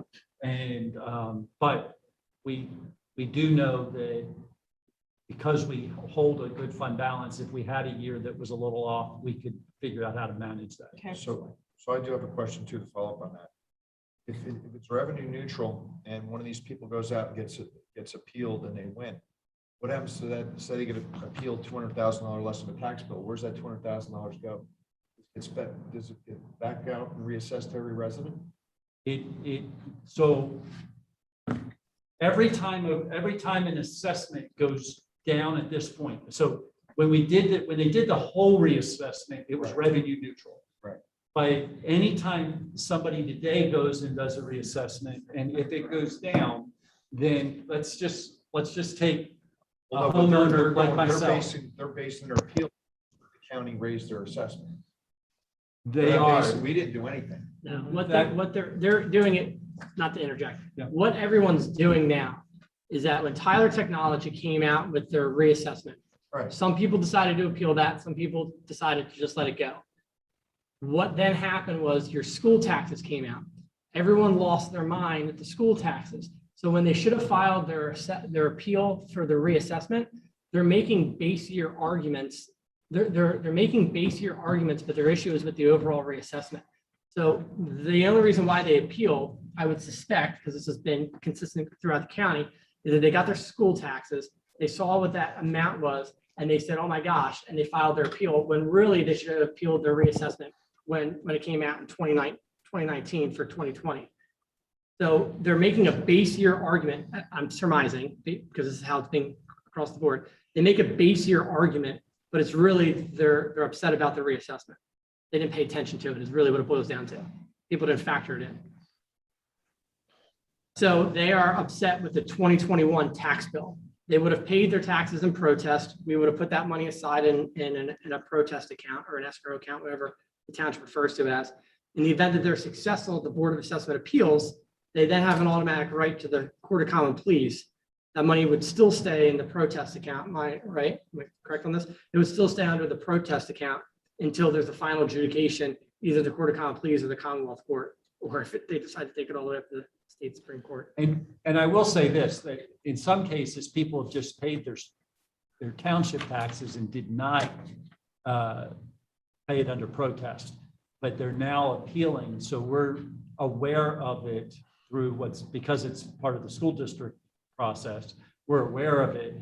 And we've been trying to manage back and forth what that's going to look like. And we don't have a good, and I will tell you, we're just watching and wish I could tell you we're going to go one way or the other, and it's going to be within 30,000, and that would have been easy. And that was one of the reasons why we looked at whether or not we would even recommend the 30,000 on interims as a potential place to have some other, revenue, was because we believe that some of these assessments are going to impact us by. Can we move back to where it was? What Tina said, we have a motion on the table. What Tina said is that we want to have some ask put in along with this motion.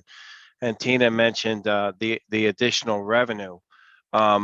Let's hand a list to. Ed, I don't think we need to put that in the motion. I think. No, not in the motion, but let's talk. But John, what I'm saying is before we vote on this, let's hand Steve verbally over the things that we want looked at. Like Tina said, the additional revenue and that, I think Len had started off with, obviously we want to see the bid for the recycling. So that would be a second thing. What I'm saying is, can we make a list before we vote on this? I think that's what we were doing. Yeah. Okay. I So think we got Steve the was taking good notes. bid for recycling from Len. If I can ask, what's the collection rate on the taxes this year? Rich, did you say it was 97? Our budget is 97.5 this year. Okay, and just along that lines, forgetting the 700K excess, but specifically the taxes. What did we have in the budget specific to taxes, and what did we actually get? So the question is around taxes and not just the overall revenue. So what was our effective collection rate, which I'm guessing was over 100%, but was it, or? So I want to clarify your question. Are you relating this only to real estate taxes, or are you wanting it all taxes? No, real estate taxes. Right.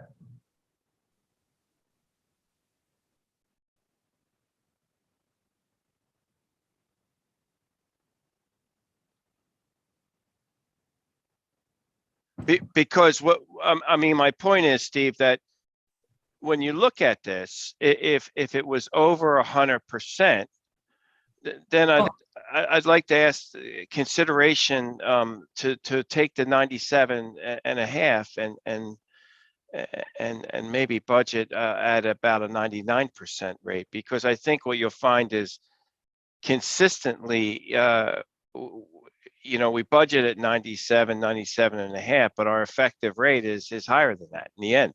And I think you probably would see that several years going back. So that's my point about this. So my only question for you, Ed, is I'm not sure how we could be over 100%, because we can only collect 100. We don't have any way of collecting more than 100%. I mean, that's my only question. I mean, we'll look at the number and return it to you, but I'm not sure that I don't know how you collect more than 100% of what we sent out face amount on. You got that'd be against the penalties. law. Well, you mean, penalty, we can do that. We'll pull that in. Yeah, but we budget penalties separate, but we'll look at all. Right. I understand what you're looking for now. We'll give you the answer on all of those. All right, thanks. And I don't know, like, we have the motion on the table. Are there other things like John and Mike, besides the additional revenue that Tina talked about, the recycle that Len talked about? What I'm talking about as far as the collection rate. Are there any other things that we want to, put on that list to have Steve look at for us to come back in a couple of weeks? I would ask, do you want me to look at any numbers on the stormwater side related to the report that you got? That was really the reason why I brought it up. I would say yes to that. I mean, what's the point of having the report? I mean, I hear you. I'll try to come up with something that you can at least have as a discussion. And then I guess the other thing, Steve, is anything new at Discoveries where, whether it's in our favor or the other way, you would also bring back in 2 weeks. Absolutely. Can I ask this question so that if we come in next time, we're comfortable at least where we are? We presented to you 3 numbers that potentially could move the budget about $130,000. Do you want us to take all of that into account? Are you comfortable with us taking all that into account? And we would do that before we even came back next time and give you a new number? Or do you Yes. want? I'm a yes. Is it? So when you say take it into account, you're saying to reduce the 319 by those numbers. Correct. Yeah, I'm that's a with John. yes. Yep. Okay, I just am looking for a third that I know what we're doing. That's good. Thank you. Yours, Any John. other comments before we take a vote on this? All right, the motion was made and seconded to table the advertisement. Again, reminding everybody that at our next meeting, we have to advertise something or else we go into 2022 with no budget and we can't write checks and things like that. So with that being said, Mr. Nease, we do a roll call for this, please? On the table, is that correct? Yes. Okay.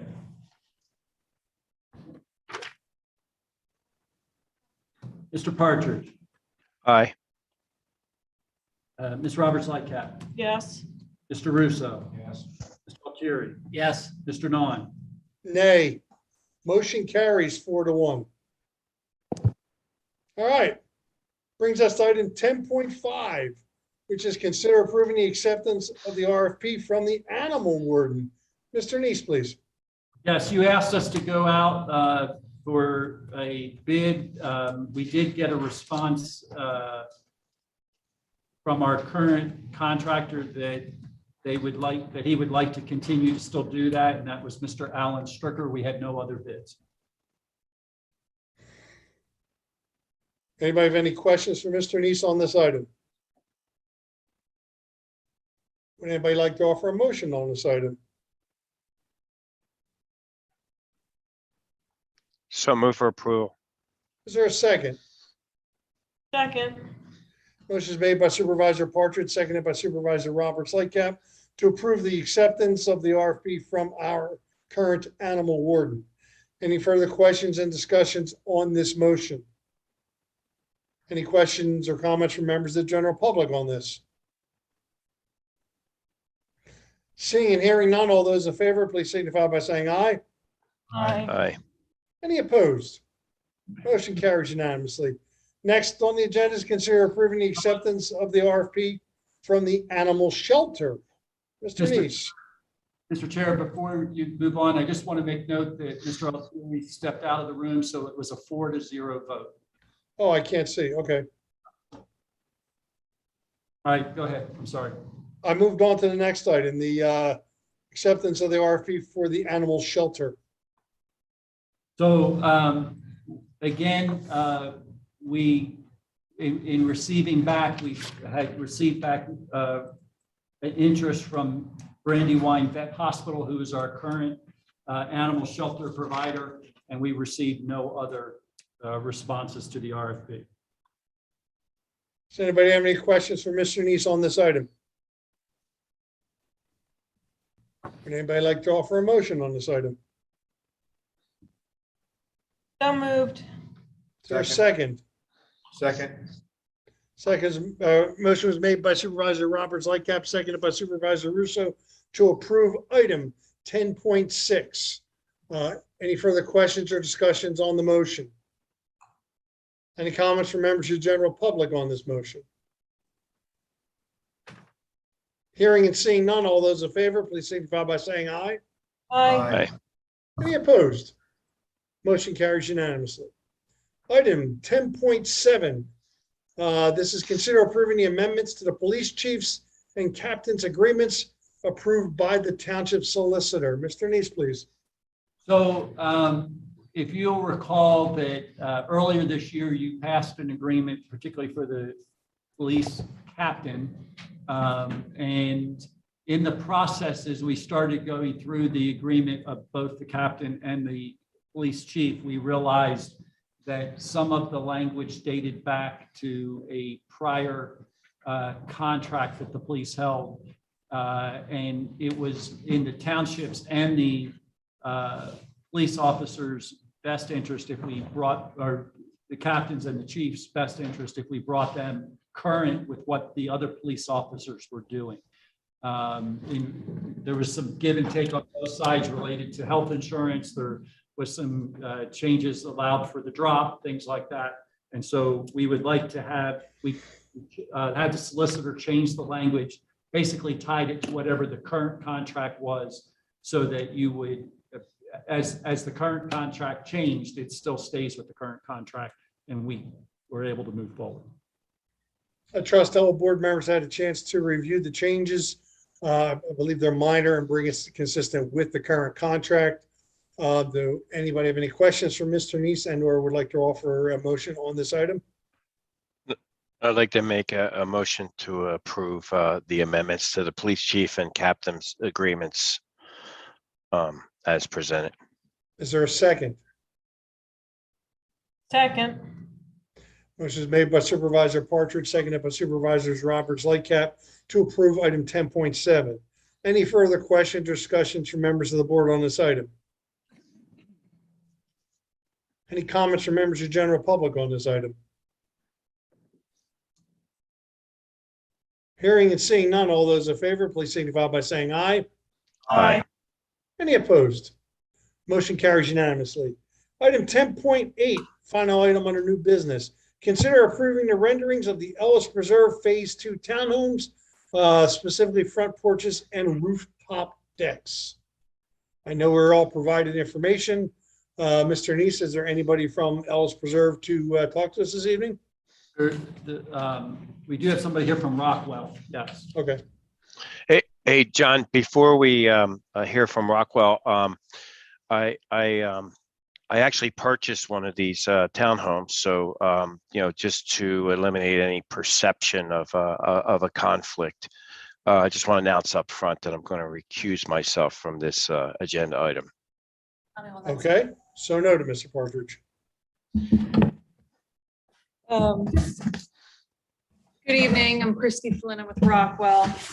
I brought with me some papers you had in your packets, I believe, the relevant question for tonight, but I also brought with me sort of the reminders of what the originally approved elevations looked like. Would it be all right if I brought them to the board? Yeah.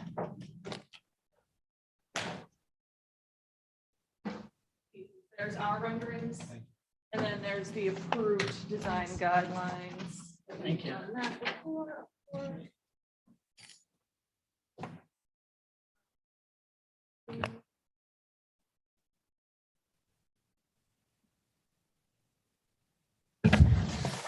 So to refresh and maybe background for people who aren't following this play-by-play. If I can for a moment, just because I don't have this electronically to show the two board members Sure. that are off-site, I would make note that the renderings that are in this packet are the same renderings I shared with you earlier today. So just so that you know, that from the rendering, not only from their current rendering, but also the rendering dated back from September of 2020. So noted. Thank you. Go ahead, Christy. Thank you. So the process involved in approving this planned residential development included an approval of, it was called a presentation. It was essentially elevations of what these townhomes would look like. And I didn't bring the whole presentation because I had the entire community included in it, but I brought only those pieces that were relevant to the townhomes. And those were the ones that are here so that we can see what we're looking at. So when we became involved in the the project, we had to turn these pictures into actual plans. And so we designed our homes to look like the renderings that were approved. We thought we had done a pretty good job, but I did understand that there were some discussions, particularly about the porches at your last meeting. And so I reached out to Supervisor Rogers and met to discuss what the concerns were. So the elevation that's on the screen now, I think is the item that we were to discuss. The one that is listed as the traditional elevations is the second one on that page. Thank you. That's exactly right.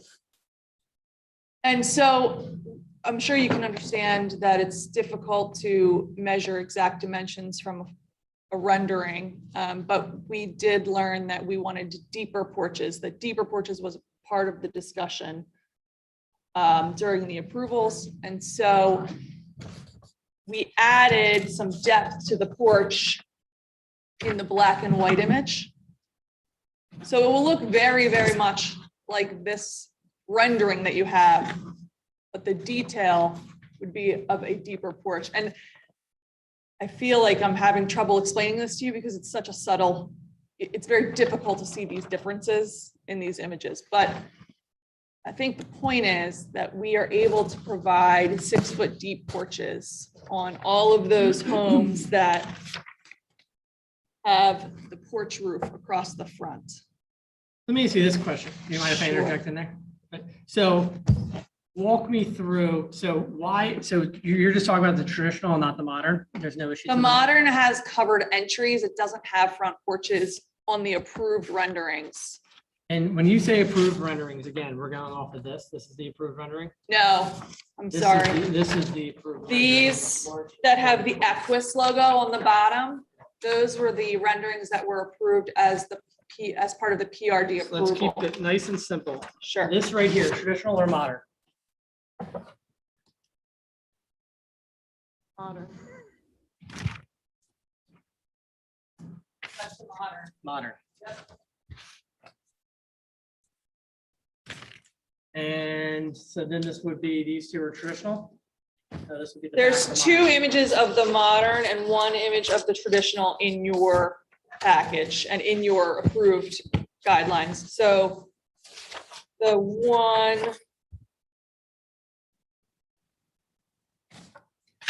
this is the only traditional approved elevation.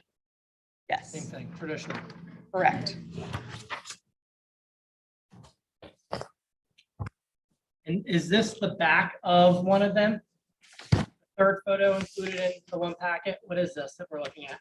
I think that it's intended to show the fronts of those homes that are on the right. Okay. But you do also see the rear of a home on the left. And so these are representative of the moderns. The modern, I would note that on the rear elevations, we do not have decks because what the rendering did not allow for was required setbacks. Decks do not fit on these lots.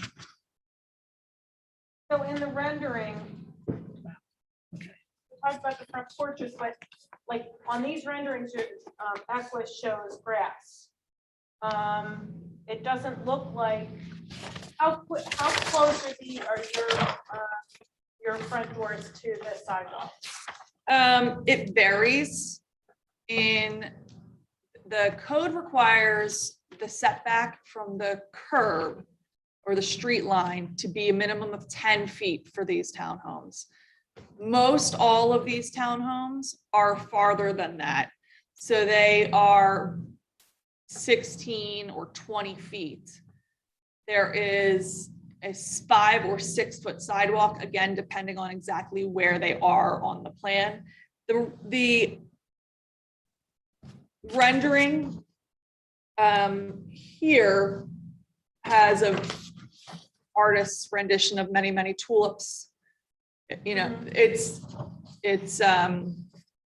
probably more focused, I would say, on the building elevation than the exact relationship to the sidewalk. Right, and that's where the problems come in, because when when the buildings go up and they seem to be right on the curb line or feel like they're right on the curb line, everyone's surprised. Well, So and that's it is, our it fault is that- correct that, 10 feet to the curb line is a pretty strong street line. Yeah. That is true. That's what your So, plan is and shows. Yep. so your elevations in black and white, Yes, you're only talking about a 6-foot depth porch at the door. not at the door. 6 foot would be the minimum, the smallest dimension of the full porch. Right, but the porch doesn't go across because you pulled all the fronts of these houses out. All these fronts are even with the front sidewalk, if I look at your pictures here. There's no porch in front of any of these, I don't know what kind of room that is. So if you I don't look, have architectural plans. What is the first floor room next to the door? it's a finished space that can be used Right. in a variety So of you ways. pulled all those finished spaces out, even with the front projection of the elevation from the top floor to the ground. So what And the, that's not what's represented if you're by Equus. Equus has, these are like row homes, okay? They have a porch across the whole front, not just where the door is. and that's what I'm proposing. Well, but that's not what's shown on these drawings. If you look at the elevation that has the side profile, I'm looking at that. Is that TA5? Second one behind TA. I'm all out of whack. So it's this one here, where it shows the measurements, but the measurements, if you look at the measurements versus the elevation versus the so it's, I got the It's a- rendering, it's not that way. if you look at the right-hand side, now some of these elevations, even on the Equus approved plans, they only had a covered door. For example, so let me see here. Well, no, they look at them, they're 2 units together, 2 units together, 2 units together, and then they have a porch between them. So yeah, every so often you have a projection out, but there's always a porch between, you only. So have if the you look at the approved rendering. Yeah. And there's an end unit with a full porch. And the next one has a covered door, but the porch does not continue across the front. So in some cases, there's a covered door, and in some cases, there's a front porch. Well, I'm looking at this drawing. Let's talk about the Equus drawing from March 9th, 20, blue section. Yep. That porch goes all the way through to the white section. Then you have the third unit's front that comes out. Then you Yep. have, again, for 2 units, the whole entire porch. Then another unit with a porch, then you have something pop out. Yep. So that's not what's represented here on your drawing. Well, so what you'll see here is you have the house that has the blue siding. Yeah. Runs from the blue siding to the white projection that has a full porch. That continues across the stoop of the house that looks like it's stone and has the white projection. That's a second house. So that house, the second front door, the second stoop there, that has just a covered entry.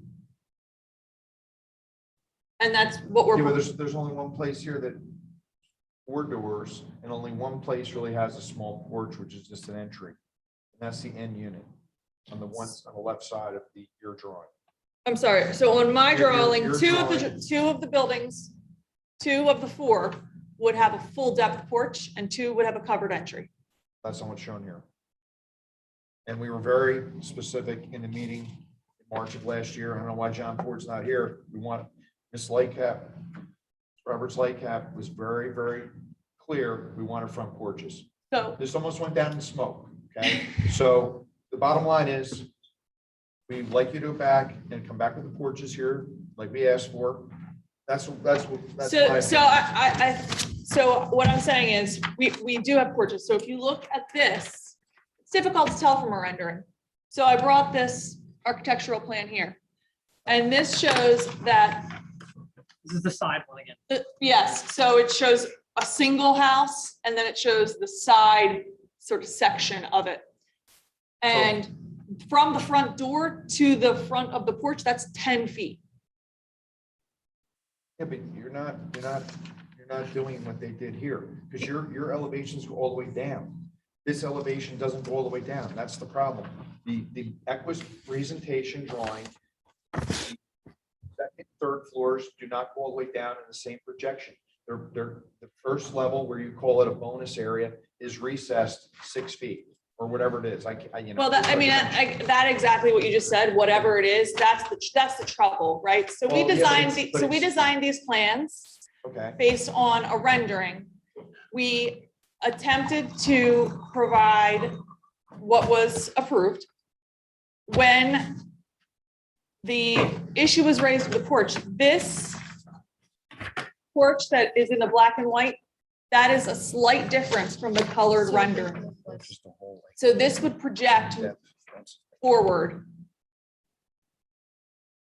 So it'll be 6 feet further forward. If I can help, I may not be helping, I may be driving everybody insane, but I just want to. Let's make sure we're all clear. Yes. I want to have clarity. I'm looking at the very first side rendering, and I see at the bottom, I see 4 feet and 6 feet. Yep, You see what I'm looking at? that's right. If I was to look, and That I'm would- looking at the front elevation, That's right. and I see just basically the stoop for where the door is, we're showing just a covered door at that location. Correct. Is from the edge of the step going onto that stoop or whatever you want to call it, porch, to the door is 6 feet. Is that correct? Yes. And so when I look at the third rendering over, I'm actually looking from what would be the right side of that one unit, and I'm seeing 4 foot piece, but I'm seeing the 2 feet stick out beyond that. Correct. So that's happening. That's Then right. On the next rendering, make sure I'm saying this right. Yep, You actually have a 10-foot porch going to the door. that's right. You have a 4-foot bump out that happens on the first floor, as I'm looking at it. Yes, And the remaining part of that porch is about 6 feet. it's 6 feet. That's right. And so I think if you would explain, if we took this traditional drawing. Yep. And we took this traditional drawing, I think they're mirrored images, if I'm looking at them. In regards to this first door starts on the inside versus this one that starts on the exterior. So if I'm looking at this traditional and I mirrored the image of the front, That's right. am I right? That's correct. Yes. Okay. Yes. So you're saying that if I were to have flipped that and had flipped the second house as well, That's right. you would have the exact same look of what's here.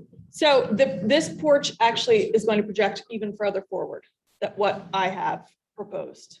Than what this is. Yes. But it's the reverse. Yes. It's a mirror of what's Yeah. here. And so what you end up with is 2 homes with covered front entries and 2 homes with 6-foot deep porches at the most narrow part of the porch and deeper at the front door. Okay. You're good. I'll take it. It's hard without pointing at things Yeah. altogether to look at plans. You're providing half the houses with porches and half without, and that's not what we talked about with John Ford. Well, that is what this rendering seemed to indicate. When you look at this rendering, I when you- think the disconnect, Christie, with all due respect, I think the disconnect is that this board feels that this falls at the feet of Equus, where, and it doesn't involve you, you're doing a good job of explaining what you are showing, but it's not what this board had asked Equus to do. And it is consistent where we say one thing and in a meeting, we're told yes, yes, yes, and then they go out and do the opposite. And so in this situation, I think that the frustration that my colleagues have, without speaking for them, is that we were explicitly clear that we wanted porches, and now we're being told, well, there are, but some of them, only one model has it, and then in the one model that does have it, it's only so much, right? It's not the full thing. And I think that's where the frustration level comes from. Because like I said, we discussed this. Supervisor Robert Sickham was very adamant, and we were told it, and then. it's not I guess for me, on the flip side of that, the frustration would be that my reading your documents, the approval resolution and the renderings that match it, this shows some porches, absolutely, but certainly not every home had a porch in these approved renderings. And so I guess, was there a rendering? This is not the right approved rendering. Was there another rendering? How do I navigate that? I Well, the guess. approved renderings actually show lawn that we're not gonna get either. You know, the whole time, and this is not you, the whole time we were talking with them, I had asked for dimensions, because you need dimensions, right? You can't just go by rendering, so. Exactly. You will have grass between the sidewalk, and then there will be grass, and then there will be planting bed. So for example, if the building is set back 20 feet from the curb and the sidewalk is 6 feet, then there's 14 feet from the back of the sidewalk to the front of the building. And we would not plant a 14-foot wide planting bed. We would likely plant 4 or 6 feet of mulch bed. And then between the mulch bed and the sidewalk, the public walk, not the lead walk would go through that, of course, but in the public walk, there would be grass. And I think also where the disconnect happens is, and I'm showing the traditional, is because you show the front, well, what we had approved was on this first one, they show a front door right here. So then it looks like it's a continuous porch. So it's reminiscent of, you know, a house, you know, in the twins like we talked about, right? In these twins where they share a front porch. And that is not because you all moved your front door into more of the middle. So it doesn't read the same way. It doesn't feel like a continuous porch for both houses.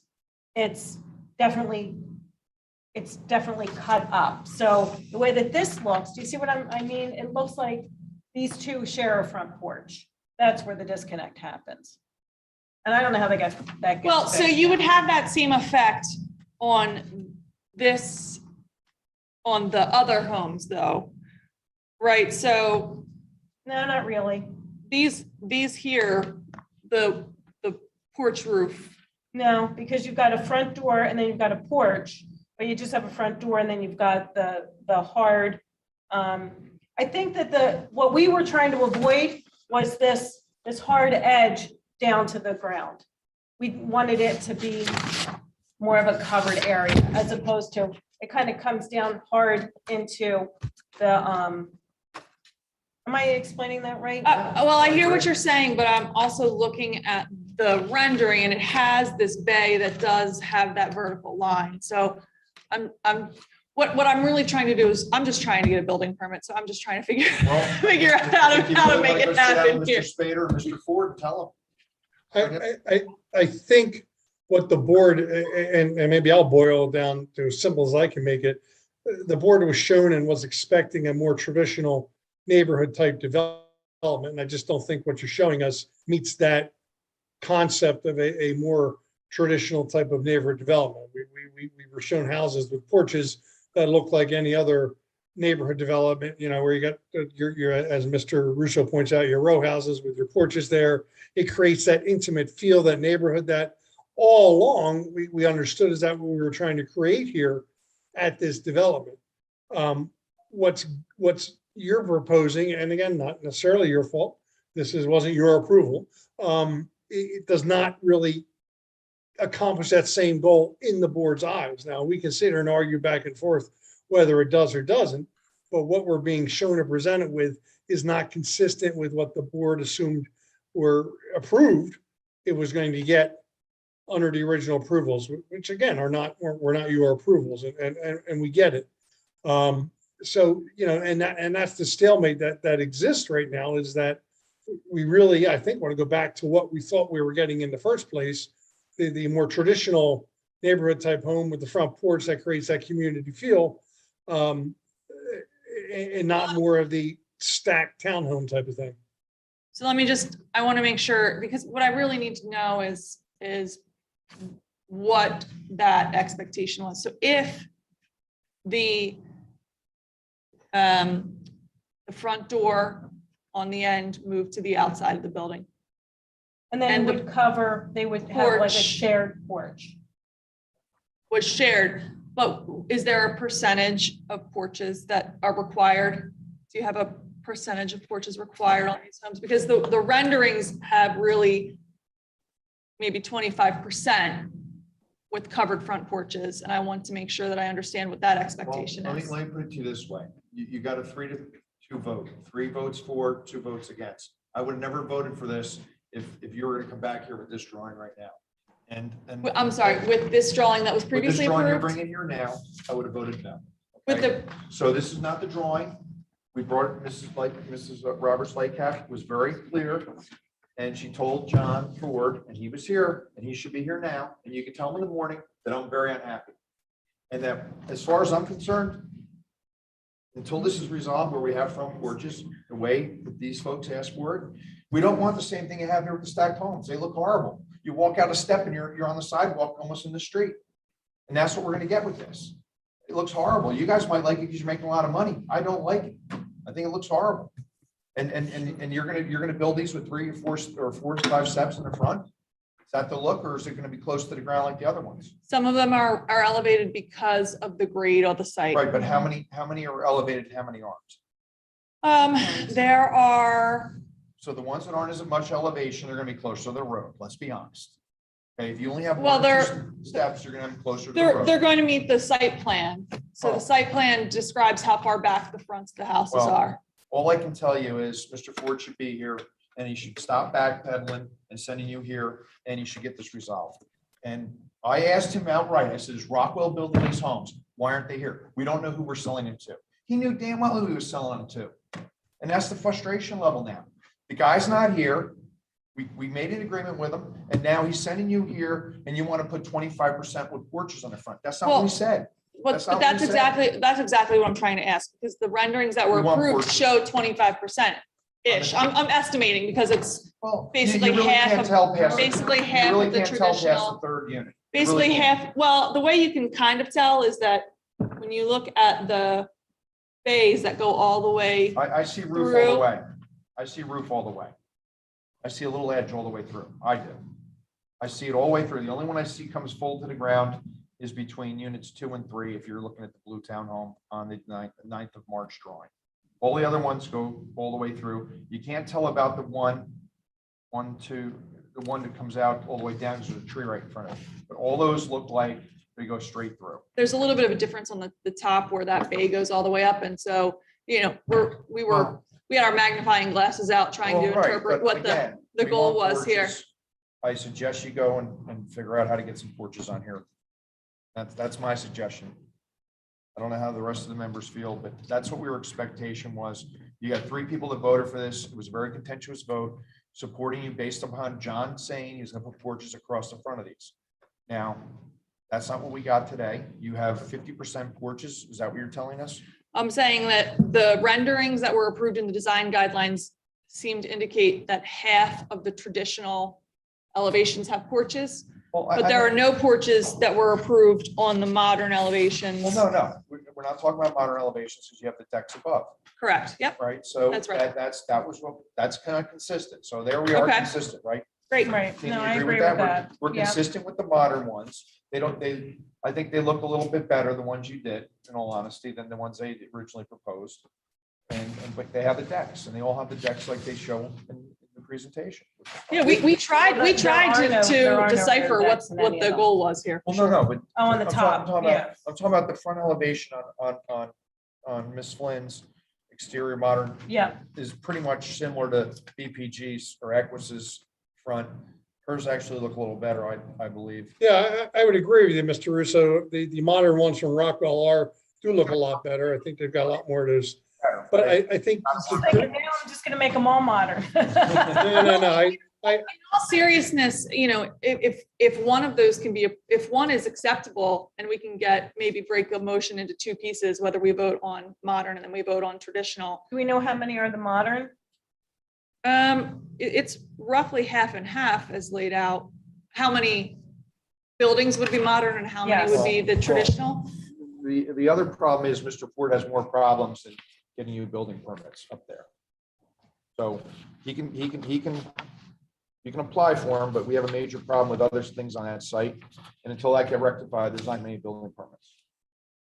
What is the current makeup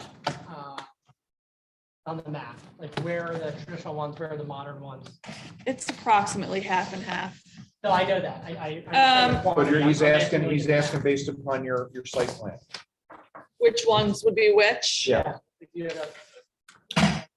My sales, Like that. yeah, I didn't submit that because it's a little bit subject to, Is your site plan different? no, the site plan is exactly the same, but in terms of which elevation is designated for which building. Well, but you sold units already, so how do We've established the first grouping. So we had proposed, if you're coming in from Winding Way, that the building on the left would be our model building. And that would be, it's labeled building 22, and it's a grouping of 5. Is that backed up to the hotel office building? It is yes. We would propose to make that traditional unless we were able to get building Well, I permits mean- on modern and we had, we're That's ready to one of go them. forward. What are the rest of them? And then we have released for sales, building 19, which is perpendicular to that, just sort of north on that plan, just above that. Yes, that would be modern. Christie, let me interject something here. I think part of the problem last time was, and we seem to be going down that path again, is everything was too assumed, nebulous, not defined. I think what we'd like to see as a board is number one, the traditional units need to look more like a traditional unit. They need to look more like what we were originally shown. Number two, if we can have a plan that showed us the exact location and the numbers of what are going to be the modern and what are going to be traditional, now we have an idea of exactly what we are agreeing to. Where and that way there's no confusion about who represented what. Here's what traditional is going to look like. It looks like what we originally approved. Here's where our traditional is going to be. Here's where the modern is going to be. I think that's kind of what the board's looking for with this. I mean, is that something you guys can do and come back at our next meeting? I would think. I think that certainly we want to meet what was promised, and that was what we proposed. We did not have any intention. We did not have any intention of making any changes to the approved plans. We looked at the approved renderings and drew actual blueprints to match those. I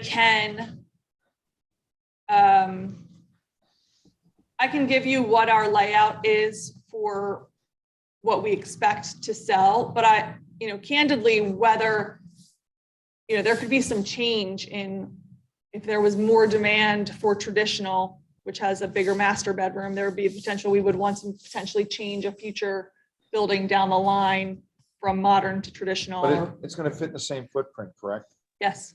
So I don't know. It seems to be that, again, people were very surprised what we built the last time. A lot of people were concerned, so we brought this up to Mr. Ford last March. And obviously, it got lost in translation between him and you.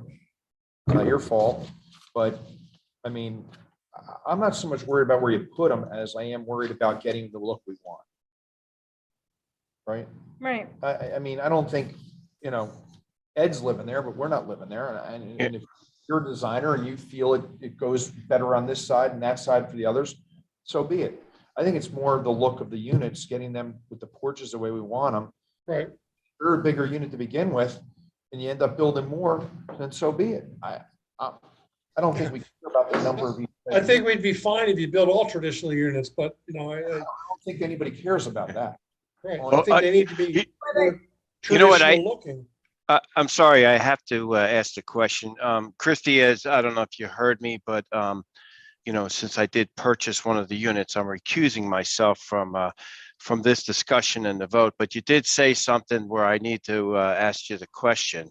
For instance, you used building number 22. And I would recommend you, because you did recuse yourself, not to get yourself into some sort of ethical issue where you're asking a question on something that you've recused yourself on already.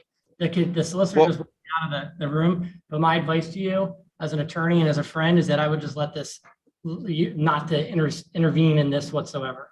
Should probably ask this question outside the public forum, Ed. Okay, all right. I will. I'll speak to you privately, Christie. And you can write that billable check to me. That was about 1 minute of my time. Thank you. So I'll give you that dollar right now. Dollar, 36 cents, man. Dollar, dude.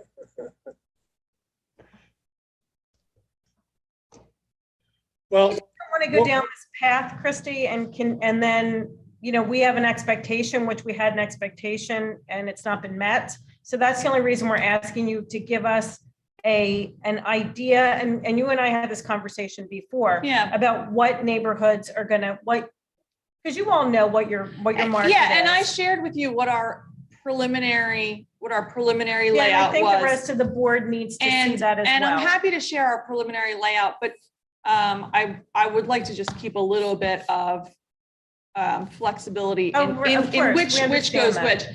What I really am trying to make sure that I walk away from here with very clear direction is that the 6 foot deep at the minimum is not satisfactory, is what I'm hearing from at least part of the board. I don't think anybody's saying anything on the No. 6 feet. I think what Just they're want to saying continue is the fact that there's no porch between here and here is the issue. Well, you simply must forgive me because there's no porch right here. I'm And not so arguing- what I need to understand is this, are we saying that this rendering is also unacceptable? The approved rendering is unacceptable? On the traditional? Yes, No. because I there's no porch here. I just want to make sure that I really, really understand, because if you say everything has to have a porch, that's not what was approved. And No, because it looks like they share a porch. I was saying that it gives the appearance of a shared porch. Now, I understand you've got this piece that drops down, but on yours, Drops down on each one. yeah, it does, and we're not saying that, but this is a bigger porch. It's wider this way. It covers on the more one, area. on the one unit, and we would have that same condition. No, it's actually 2 on this. I see 2 on these 5. So I see the this, 2 so end units for example, sharing a these porch. are 24 foot wide homes. Now you see 2 end units sharing a porch, and the middle one has the covered area. So these are 24 foot wide homes. And this porch for the blue house is 24 feet wide. And then there's a covered entry. Right, I understand that. That is not, that's maybe a third of the width of that house because it's got this bay that interrupts the porch. And then there's another full front porch that's 24 feet wide. And then that runs into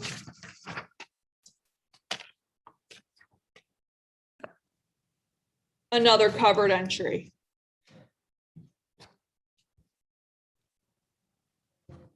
So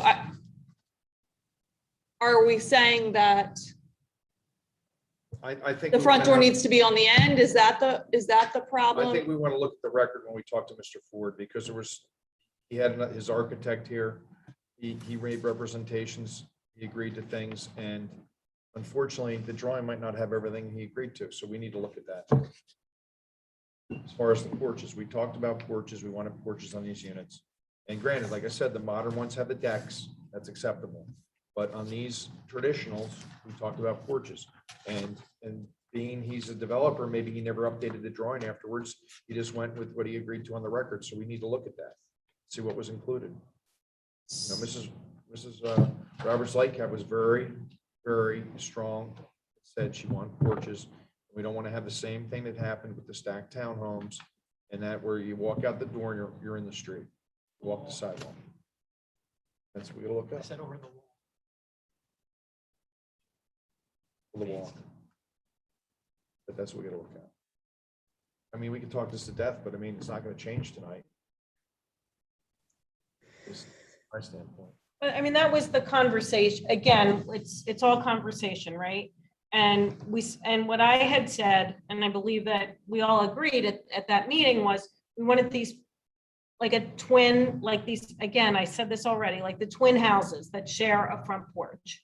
So it was going to be as, and now again, on the original, it shows the drop. But if if the two end houses have a covered area, and then that middle one has got as big of a porch as you can do, that's what we're looking for, I think. I mean, I don't know what we're looking for, but I know what we're not looking for, and this is not what we were looking for, what you brought tonight.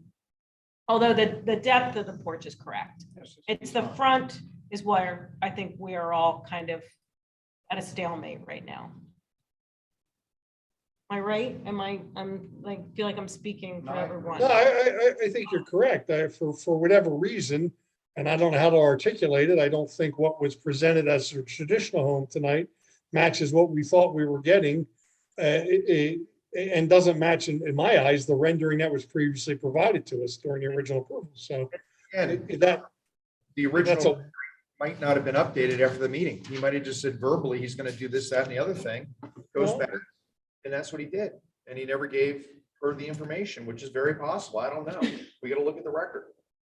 But I know it was a very adamant conversation about it. And the most that we have in a row is 5, right? Correct. Okay. that was written in the approval, I believe. Yep. 4. So you would have 2 that there would always be 4 units that had a shared porch if you did it that way. Correct. And then you'd have 1 unit that could potentially not, depending on how it was built. I mean, we're saying shared porch, even though it's in front of just 1 unit. It's really not shared. It's not really a shared porch, It gives the idea of a shared porch. but it gives the idea of a shared. Mhm. Is there any feeling about the relationship of the front door to the porch? Because one of the things that we are typically pretty concerned about is not having a flat front to these buildings, these single-family attached buildings. We put sort of jogs in the building to break up the longer elevations, the longer facades. And so these front doors are on the piece that is set back a bit. Is that acceptable? Are you wanting to move it to the other? let me be very clear. I'm not interested in making any changes. I think I met what I understand was approved by the resolution of approval of the final plan. I met the elevations that were approved. I think that we really came very close to what this I'm hearing this what shows, you're saying. and it will be a big challenge for us to make changes. We relied on that approval. We began marketing. That's not fair to say. It's You subjective. can talk to Mr. Ford about that. That's his. So nonetheless, I'm here, and what I'm trying to do is to make sure that I can get it right for what you're looking for. And so I'm trying to drill down on exactly what that is. So you're saying these are 24 feet wide. The appendage that comes out, how much is that? Is that 12 feet in width? For the, On your traditional unit, as you've shown, the first. you mean the bay? The bay is bigger than, it's more than half the front. So is that 24 feet? Is that It might be. 20 feet? And then No, it's definitely not 20 feet. Well, what's the width of your front door with the side lights? It might be 16. I would have to check the floor plans. So what is the difference? If for these ones, you took and made that room smaller and had enough room for a chair or 2 on the side of that front door? I don't think it's a huge deal. other than It you already- is you already marked it. substantial. It depends on, if you took 4 feet out of that room, it would make that room much, much less desirable. Okay, well, so then some of the units have more space on the ground level than others, correct? If we had to pull that back, it would. Because if this one has a 6-foot porch, the first unit you show has a 6-foot porch, then the next one over doesn't have a 6-foot indentation, so it has 6 more feet by 16 feet of square footage on the first level. Is the rear of the house, They're all the same footprint. they're all the same footprint, so they're all stepped, even in the rear. Mhm.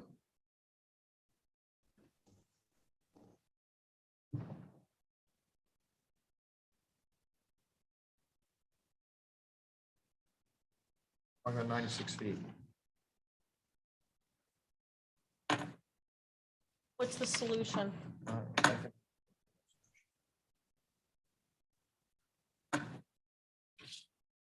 Well, I think it's clear whether we can actually define what those changes are. I think it's clear that we want some changes on the traditional unit that reflects more, in our opinion, closer to what was originally proposed. And that seems to be more porches that looks more like a traditional neighborhood. Is that something, Chrissy, you can take a crack at and bring back to us? I don't know that I have enough information. I would like to know how many porches I'm trying to bring back. Am I bringing back half of the traditional? Am I meeting this? I need to know, am I trying to get closer to this? There's something that I've missed on this elevation, or is there something other elevation? It's subjective, so it's very difficult to have these. Let me ask a simple question, and you can tell me I'm all washed up, and that's okay. If you were to take and make all of those, if the footprint's the same for all of them, Mhm. if you were to make them all look like number 1 here and flip the doors to give you some movement in and out, is it this? I mean, is there a big difference for you? I think you might actually not appreciate that, because that long continuous horizontal line may not be pleasing. It starts to make the building feel very long when you don't have some separation to those lines. I think that might not actually be, but what I could do is I could make sure that the depth of the covered entries is the same as the depth of the porches and has that same shared feeling. So why can't you have where the entrance is a 12-foot wide space with a porch and entrance, then have your 12-foot space of your other, where these other units show this, you think goes all the way to the ground, you'd still have the, you'd lose 4 feet. If you say it's 16 feet, you'd lose 4 feet by 6 feet. That's 24 square feet. It would give us a porch in the unit, so you don't have the porches, and that would probably solve the problem. Yeah, I think that, and where the disconnect happens is the stairs look wider than the way that you show this, because the way this shows, it looks like a tunnel. So like if you look at the traditional and you look at the first house, it is the width of almost the same width as the first bump that happens on the top here. Do you see how it's proportional? The way that this reads, it's not proportional.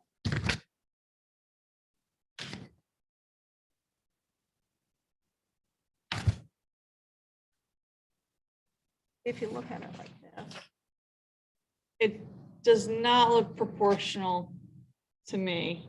And this is, I guess this goes to this challenge of trying to design from. Well, that's what we were given. So Dimensions unfortunately, from pretty that's what we pictures. approved. And unfortunately, And so, you know, I didn't think agree with all of these to begin with, the and angle. This is what I'm stuck with. Let her finish. Good. Tina. I think the No, angle. I was saying let the supervisor. Oh, I'm finish. sorry. I understand that it's difficult. This is what I do for a living as well. And I understand it's difficult to design from a rendering, but you all can make it work. Because you've got you're incentivized to make it work. We didn't push back hard. Unfortunately, Sport didn't push back hard on some of these things, but we see some of the things that have been delivered to us and we're not happy with it. So this is important to us. These are important. These are 68 homes that were a gift because it wasn't supposed to be this much. So you guys have got to work with us. And I see that this is in this rendering, it looks proportional. Well, And it can, and I've got a spatial, that does not look proportional. That looks like a tunnel. well, what I And we would need the say is stairs. that angle is a little tough to see that proportion, the rendering of the modern, you can see it a little more head on. You can see that bay is a little bit wider than where the front door is. And they're all the same, essentially the same floor plan. So that's sort of where that came from on trying to understand that proportion. So I think I'll have to go back to the architect and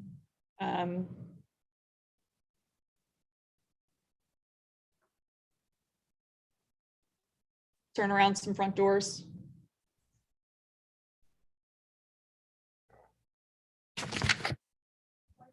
Right, all of them? Yeah. If we can, and when you come back, we can have some.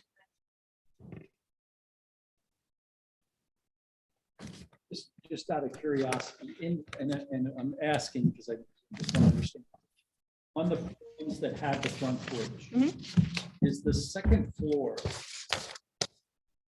and third floor obviously comes into the porch area, or is it, like when I'm looking at this? Yeah, the porch would rendering project in front of that bay.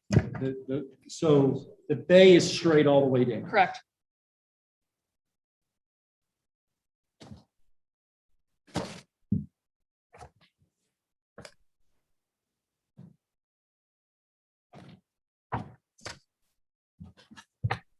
Which is not necessarily what is showing here. Because this bay shows that this bay sticks out somewhat over the front porch. Is that correct? I mean, I'm just trying to see, trying to understand why we're having the challenge of trying to figure out these porches. I'm trying to say, where's the possible differences so we can get, I mean, obviously you want to build it. We've got to figure out, for the board to get to a spot of comfort. And I'm just trying to think through some options. So, but that's not your design of your floor plan. Correct. Your floor plan is a straight all the way in. Okay, I just wanted to make sure I understood. Yep.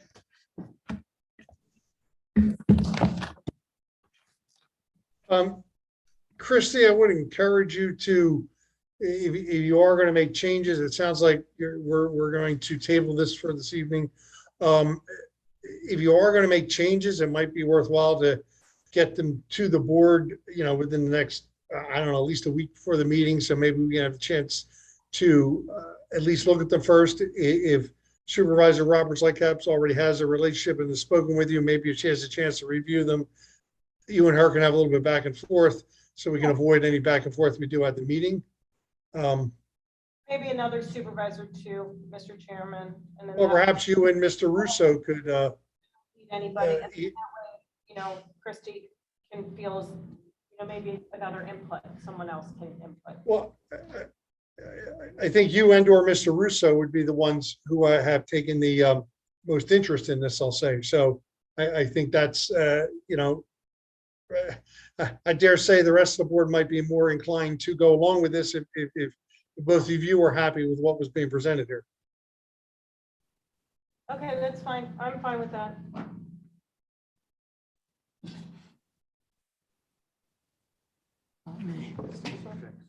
Thank you for your time. Yeah. Thank you.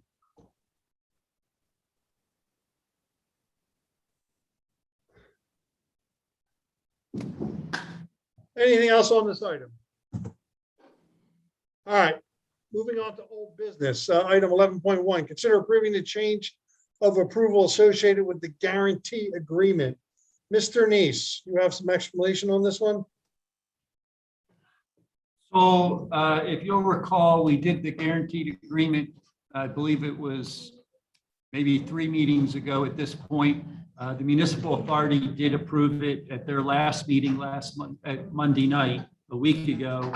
However, when we took that agreement back to the bond not counsel, it was bond Financial advisor. financial advisor. He indicated that it did not require a approval of the bondholders, even though that's what we told you it required, because we thought that's what bond counsel and he had told us. And so you had approved it contingent on the municipal authority approving it and the bondholders approving it. At this point, I'm being told it would not be presented to the bondholders for a change.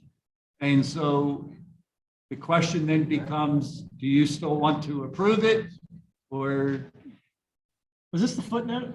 this is the $5,000 footnote? this is the $5,000 footnote. And you're saying that by law, we don't have to do it now? No, I'm saying we don't have to have.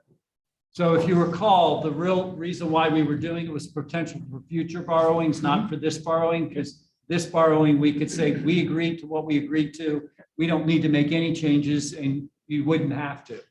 The question became whether or not it potentially could impact our credit rating, because Moody's was saying they felt like this needed to be in the bond in order for them to continue to give us the credit rating that we have. And so, so we went through bond counsel and we went through our bond financial advisor and said, what does this look like? And if you recall, I said they weren't necessarily saying that they thought it was the greatest idea, but they understood why we would do it to protect future. And in that way, I think I shared with you at the time, the biggest risk is ours as the township, because we're the ones that are putting out the guarantee. We're extending the guarantee, where if the municipal authority were to if the municipal authority were not to make the payment, it would come back to the township to go ahead and make the payment. And so that's the guarantee, which is out there anyhow. But this additional would be is if there was an acceleration of payment requested by the bondholders because the municipal authority stopped making the payment, then you could be on the hook as a community.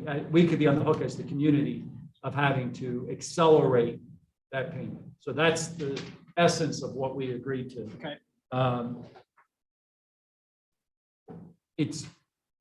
I think, Rich, I don't want to put words in their mouth, but if I'm putting words in their mouth, then you can tell me I'm speaking more than what we've interpreted. But we've interpreted that the bond counsel and the financial advisor probably would not be recommending us to do this. Is that how you would interpret it? I think they're saying it's belts and suspenders that the crediting agency should not be asking for. And the problem is, do you take the chance or don't you take the chance? And nobody can give me that answer to give to you. And thus was the reason why we took this step in the first place. And so bond counsel's not telling us one way or the other? They're not telling us one way or the other. So can we just drop this then, or do we have to undo something? If I would argue, if you take no action, then we would take no action and we would just tell Moody's that no action was taken by the board because we were required to get bondholder approval. And then we were told we were not getting bondholder approval and the board chose not to take another action. Is there any board member that thinks we should be taking action? Hearing none, I guess we'll move on then. Is that good, Mr. Nease? I believe I understand the direction that I've been given. Okay. Last item on the agenda is number 12, resolutions and legislative action. But in 12.1, consider approving resolution 2021-32, which is a partnership with sustainable organizations in Newtown Township. Mr. Altieri, please. John, if you can hear us, stop talking. Why, what's the matter? Don, can you speak again? John, Can you hear me? us? Hello? My I can hear microphone you, is John. on? Can you hear Ed? Len, can you hear me, Len? Len? Mike? John, I can hear you. Can you hear me, John? I can hear you fine, Ed.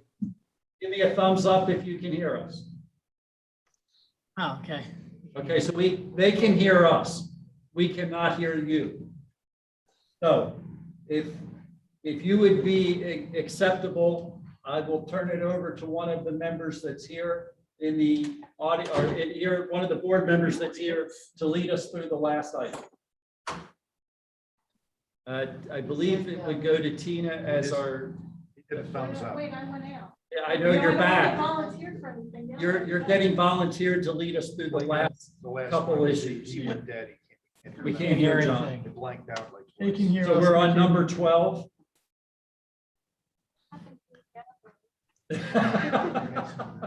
Oh, Leonard will do the resolution. Yes. No actuals on it. 12.1, 12. Item number 12 on the agenda, resolutions of regulation and action. Consider 12.1, consider approving resolution 2021-32, partnership with sustainable organizations in Newtown Township.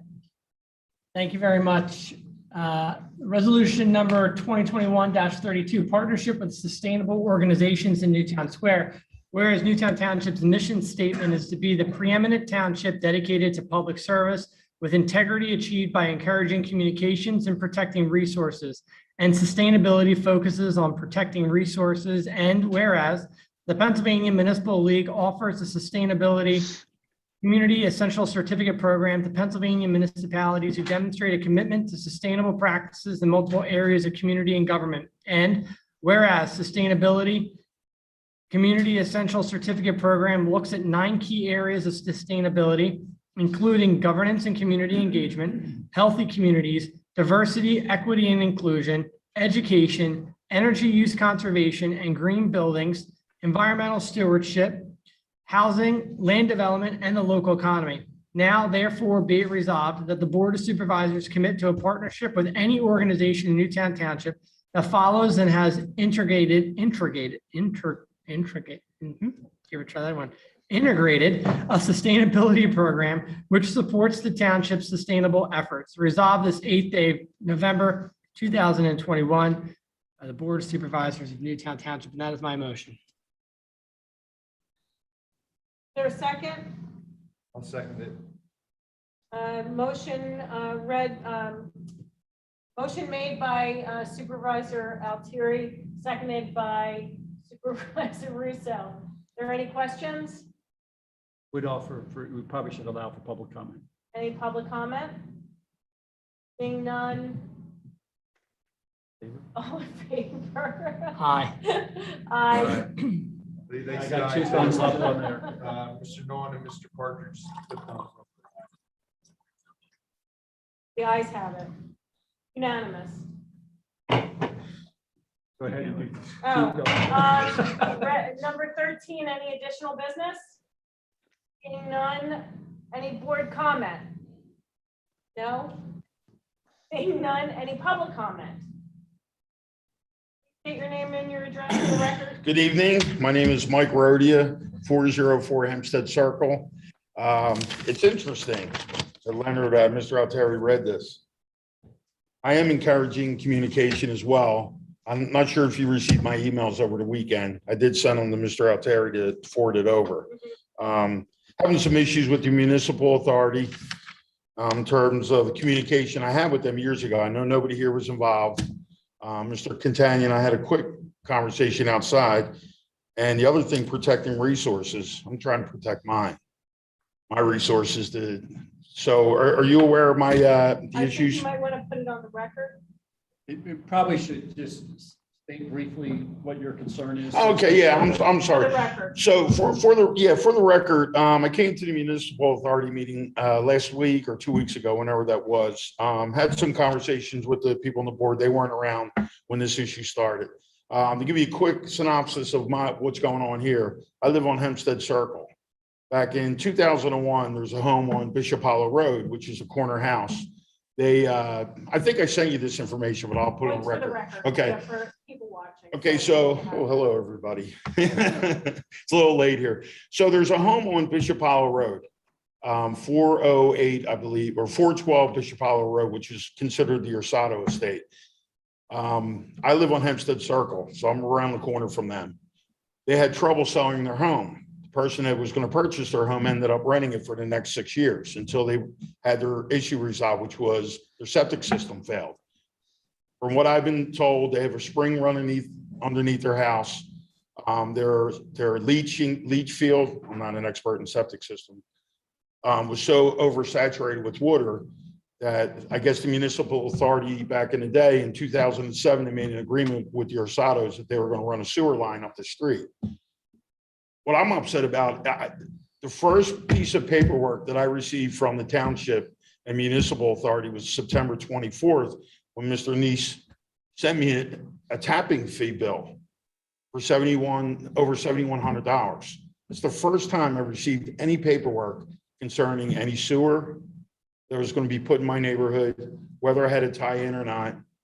So after 13 years, when I received an agreement from the municipal authority, Mr. Jim Sheldrake, that was the old, I guess, manager, and Linda Holden, who was on the supervisors back at that time, they came to my home. 3 prominent members of this township came to my home to be with my neighbors because they told us they made an agreement with the private developer that was going to pay for the sewer line. Mike Sheridan at that time said, you guys are going to be taken care of. We're going to waive all tapping fees for you. And he said to me, because I bought my house in 2002, I've been a resident here for 20 years. 2002, the township made me put a new septic system in because they said it failed. I paid over $15,000.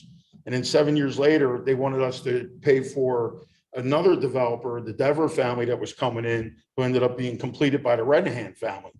Well, they wanted to charge us an additional $12,000 to pay for that line. Well, we were told in the meeting at my home with Mr. Sheldrake, Mike Sheridan, and Linda Holden, that they found water that the original developer, Dever, could tie into the girls' softball field because they had water over there. And I know the Devers have family members that have a water line. So instead of them running public water for us all the way up Hempstead Circle, because we don't have it, in turn, they would let the Dever properties tie into the water off of by the girls' softball field right up here. And they came to my house and said, hey, listen, you're not going to have public water up the street, but in turn, they're going to pay fully for the sewer line that's going to run up Hempstead Circle, and it's going to tie in. And you can see the agreement. I think Mr. Nease has a copy of the Dever agreement that says it's tying directly into Springton Point Estates. That's where your solid line. So when you come up Hempstead from Bishop Hollow up Hempstead Road and you turn into the Springton Point Estates, that's where the Ursado line originally went up. The issue I have is if the Devers never put that sewer line in, that the township wants to charge me for the Ursado line. If the Dever line wasn't in there, I would have no access to get into the Ursado line. Like it never ran down my street. Besides all that, I was told in the meeting, I mean, why would 3 prominent members of this township come to meet with me and the other neighbors when they're telling us everything's going to be waived for you? The developer, since we're going to allow them to tap into the water off the softball field, you don't have to pay anything. And I don't plan on paying anything. I'm getting a bill. And the other thing, I want to make this public too, and Mr. Nease, I hope you appreciate this. If I didn't say anything or come and ask for, records from, the right to know, the right to know letters, I'm still waiting on stuff from the township in terms of what's been paid to the Ursado estate, because the township made an agreement that the Ursados would be reimbursed for the cost of running the sewer line. Again, I still haven't received any information in terms of from the township, what my cost, why did I receive a bill for $71.79?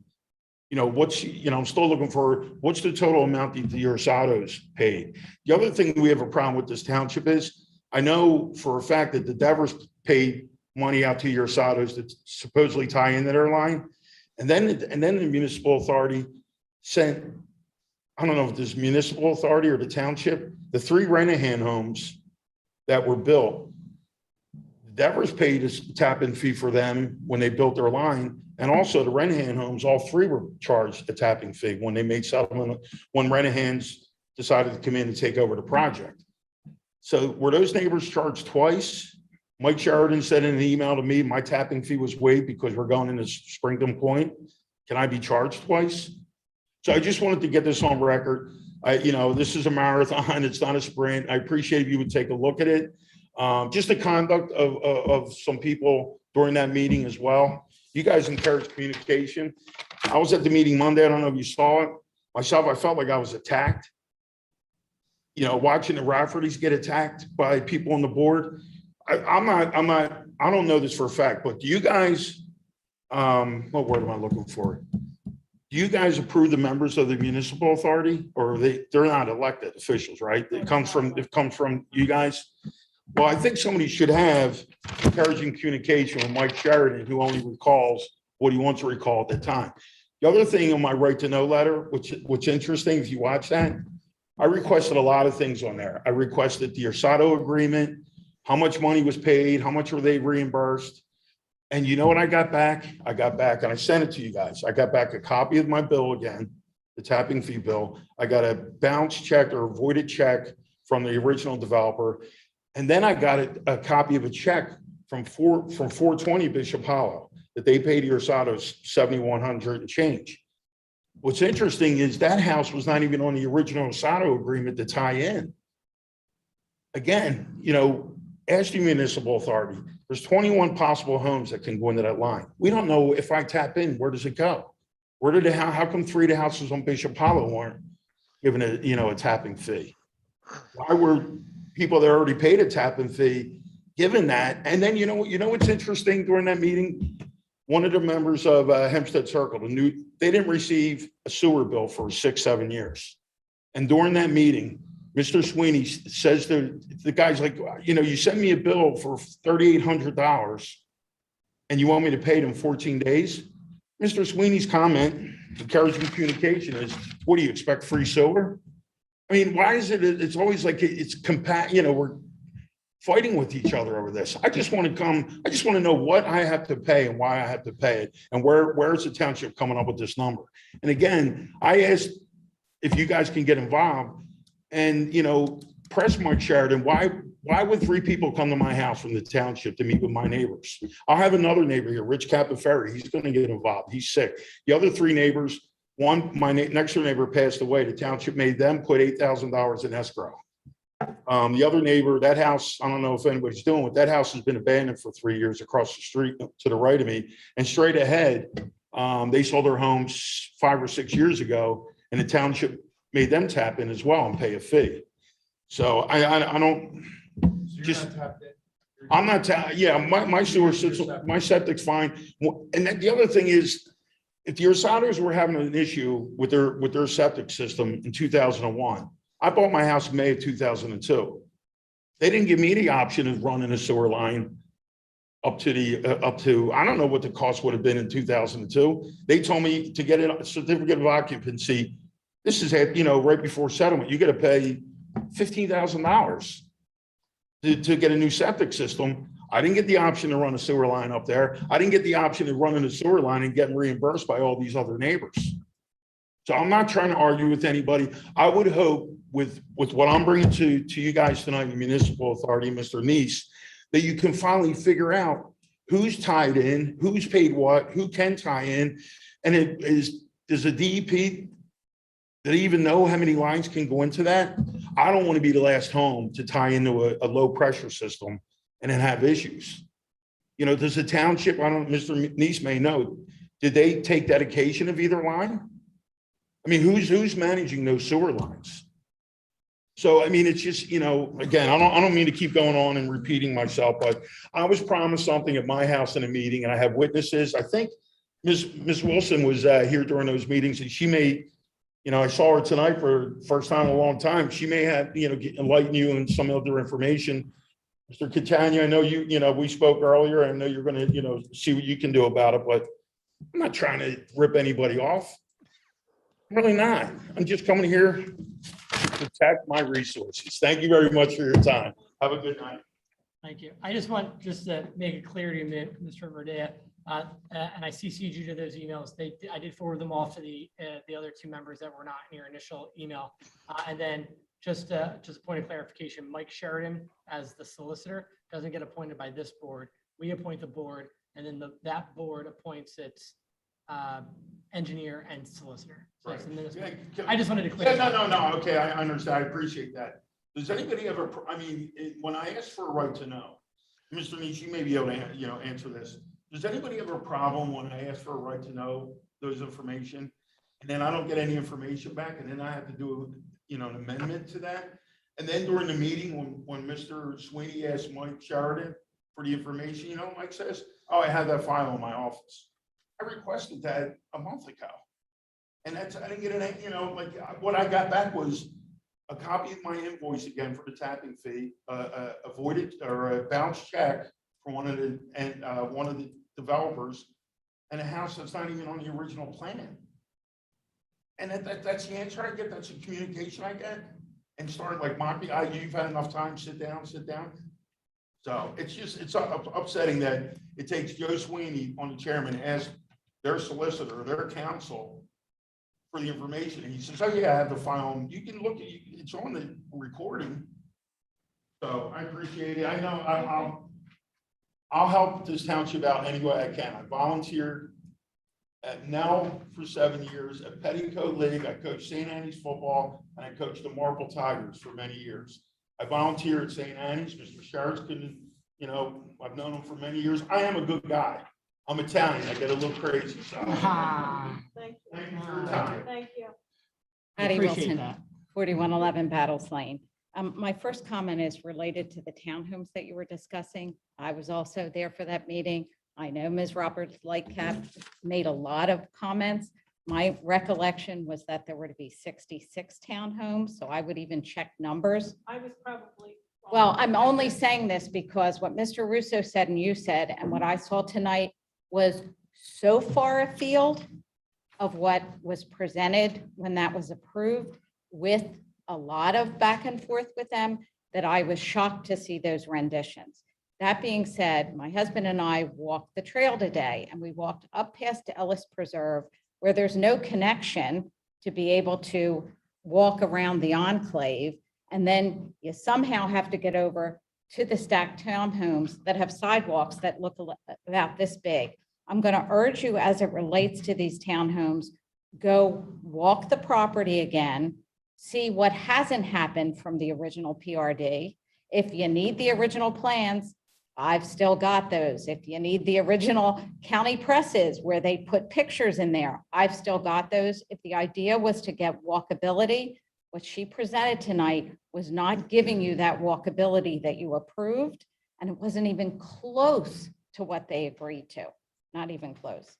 The second thing is, you spoke tonight about the trees on Sawmill Road, and that maybe some of those trees aren't in the right of way. I would hate to think that a resident would be told, we have to take your tree, and they don't realize they have a right that beyond the right of way, there has to be further discussion. I fear PECO will tell them they're allowed to do it, whether it's in the right of way or not. If there's any way we can get a hold of them, or any way we can make sure they understand the only thing PECO has a right to is in the right of way, or whatever their rights are. I've seen this happen before. They'll just come in and clear cut. I mean, to manage that would be really great. Mike is saying this tonight, and I happened to be at that municipal authority I was listening in on it, and he's correct. Years ago, when a lot of this started, Hempstead Road and ended up sort of in the mix there. I don't believe that line was ever dedicated. The original idea was that 17 homes would go into it. They added the 5 up on Hempstead Circle. The original agreement said, well, they had 13 homes going into it. They charged Orsado $4,700. And then to make up the difference, they were going to charge the other 13 homes $7,100. Well, then they added 5 homes. So all of a sudden they came up with this $7,000, which is going to overpay for the line. And then they let their houses in that were never part of the original agreement. That being said, I have a lot of that documentation also. So if anybody would like to see it, if anybody would like to go over it, happy to provide that. It brings up the issue of tapping fees. Tapping fees, to my understanding, are supposed to be set by resolution and be uniform. And what's happened here is that particular little enclave got charged 71 something or other. I got charged $69.50. The law requires tapping fees get set a certain way. Unclear how we're doing that. And as a board, I would think you would want to ensure that your appointees know what they should be doing there or have a solicitor that's giving them good advice. Additionally, it would appear as though the municipal authority has not liened people who haven't been paying their bill, and they haven't liened people who haven't been paying their tap-in fee. In fact, Rockwell Custom, I think Rich will tell you, has a almost $100,000 sewer bill they haven't paid. So their finances look horrific right now because we have arrears of about $250,000 in sewer payments and at least $100,000 in tap-in fees that haven't been paid. And it's unclear how long these bills have been in effect. And again, my understanding of the law is you can't go back 10 years to collect tap-in fees. You can't go back 10 years to tap liens. So these folks that haven't been paying their bill for 10 years, it's not even clear how far back we can go to charge them. I just want to get it collected. The last thing is, and I listened to this meeting, and it is horrific when you come to a meeting and I've been at them a zillion years now. I can get up here without getting worked up, but I know how I felt the first time I stood at this podium. And I remember how nerve-wracking it is. And for most people coming to this meetings, it is the first time they're getting up in front of you. The first time somebody gets up in front of the municipal authority is a little bit worked up. He's told by Mr. Sweeney, "You're done, sit down." He's told by the Raffertys are told by Ms. Kane, "I've heard enough, sit down." We should never be speaking to our residents that way. In that municipal authority meeting, I listened to Mr. Rodia get upset. I listened to a woman up in Florida Park ask them, when would she be able to tap into sewers? And they told her, "We don't know. We might know something more in December." As a board, the Florida Park neighborhood that needed public sewer more than anyone else, more than the developers, more than my neighborhood of Echo Valley, still doesn't know. Mr. Rafferty had his property destroyed by the sewer authority's contractor, who's done about a D- job. They've ruined properties. They've destroyed people's yards. And here's what my neighbor was told by the municipal authority. They destroyed her yard. She hasn't had the use of it in 3 years. She has consistently either come to this board or the municipal authority. Here's their latest thing. Ms. Lairderson, go out, hire a landscaper, and then we'll do a reimbursement agreement. So we've destroyed her property and we've now made it her responsibility to get that fixed. And then maybe we'll argue with her over what the reimbursement should be. I urge you, it's horrifying as a resident. It's upsetting in a time like this to watch us treat our residents this way. And the municipal authority, I just couldn't believe it. And that's saying something for someone like myself that have been at these meetings. Thank you.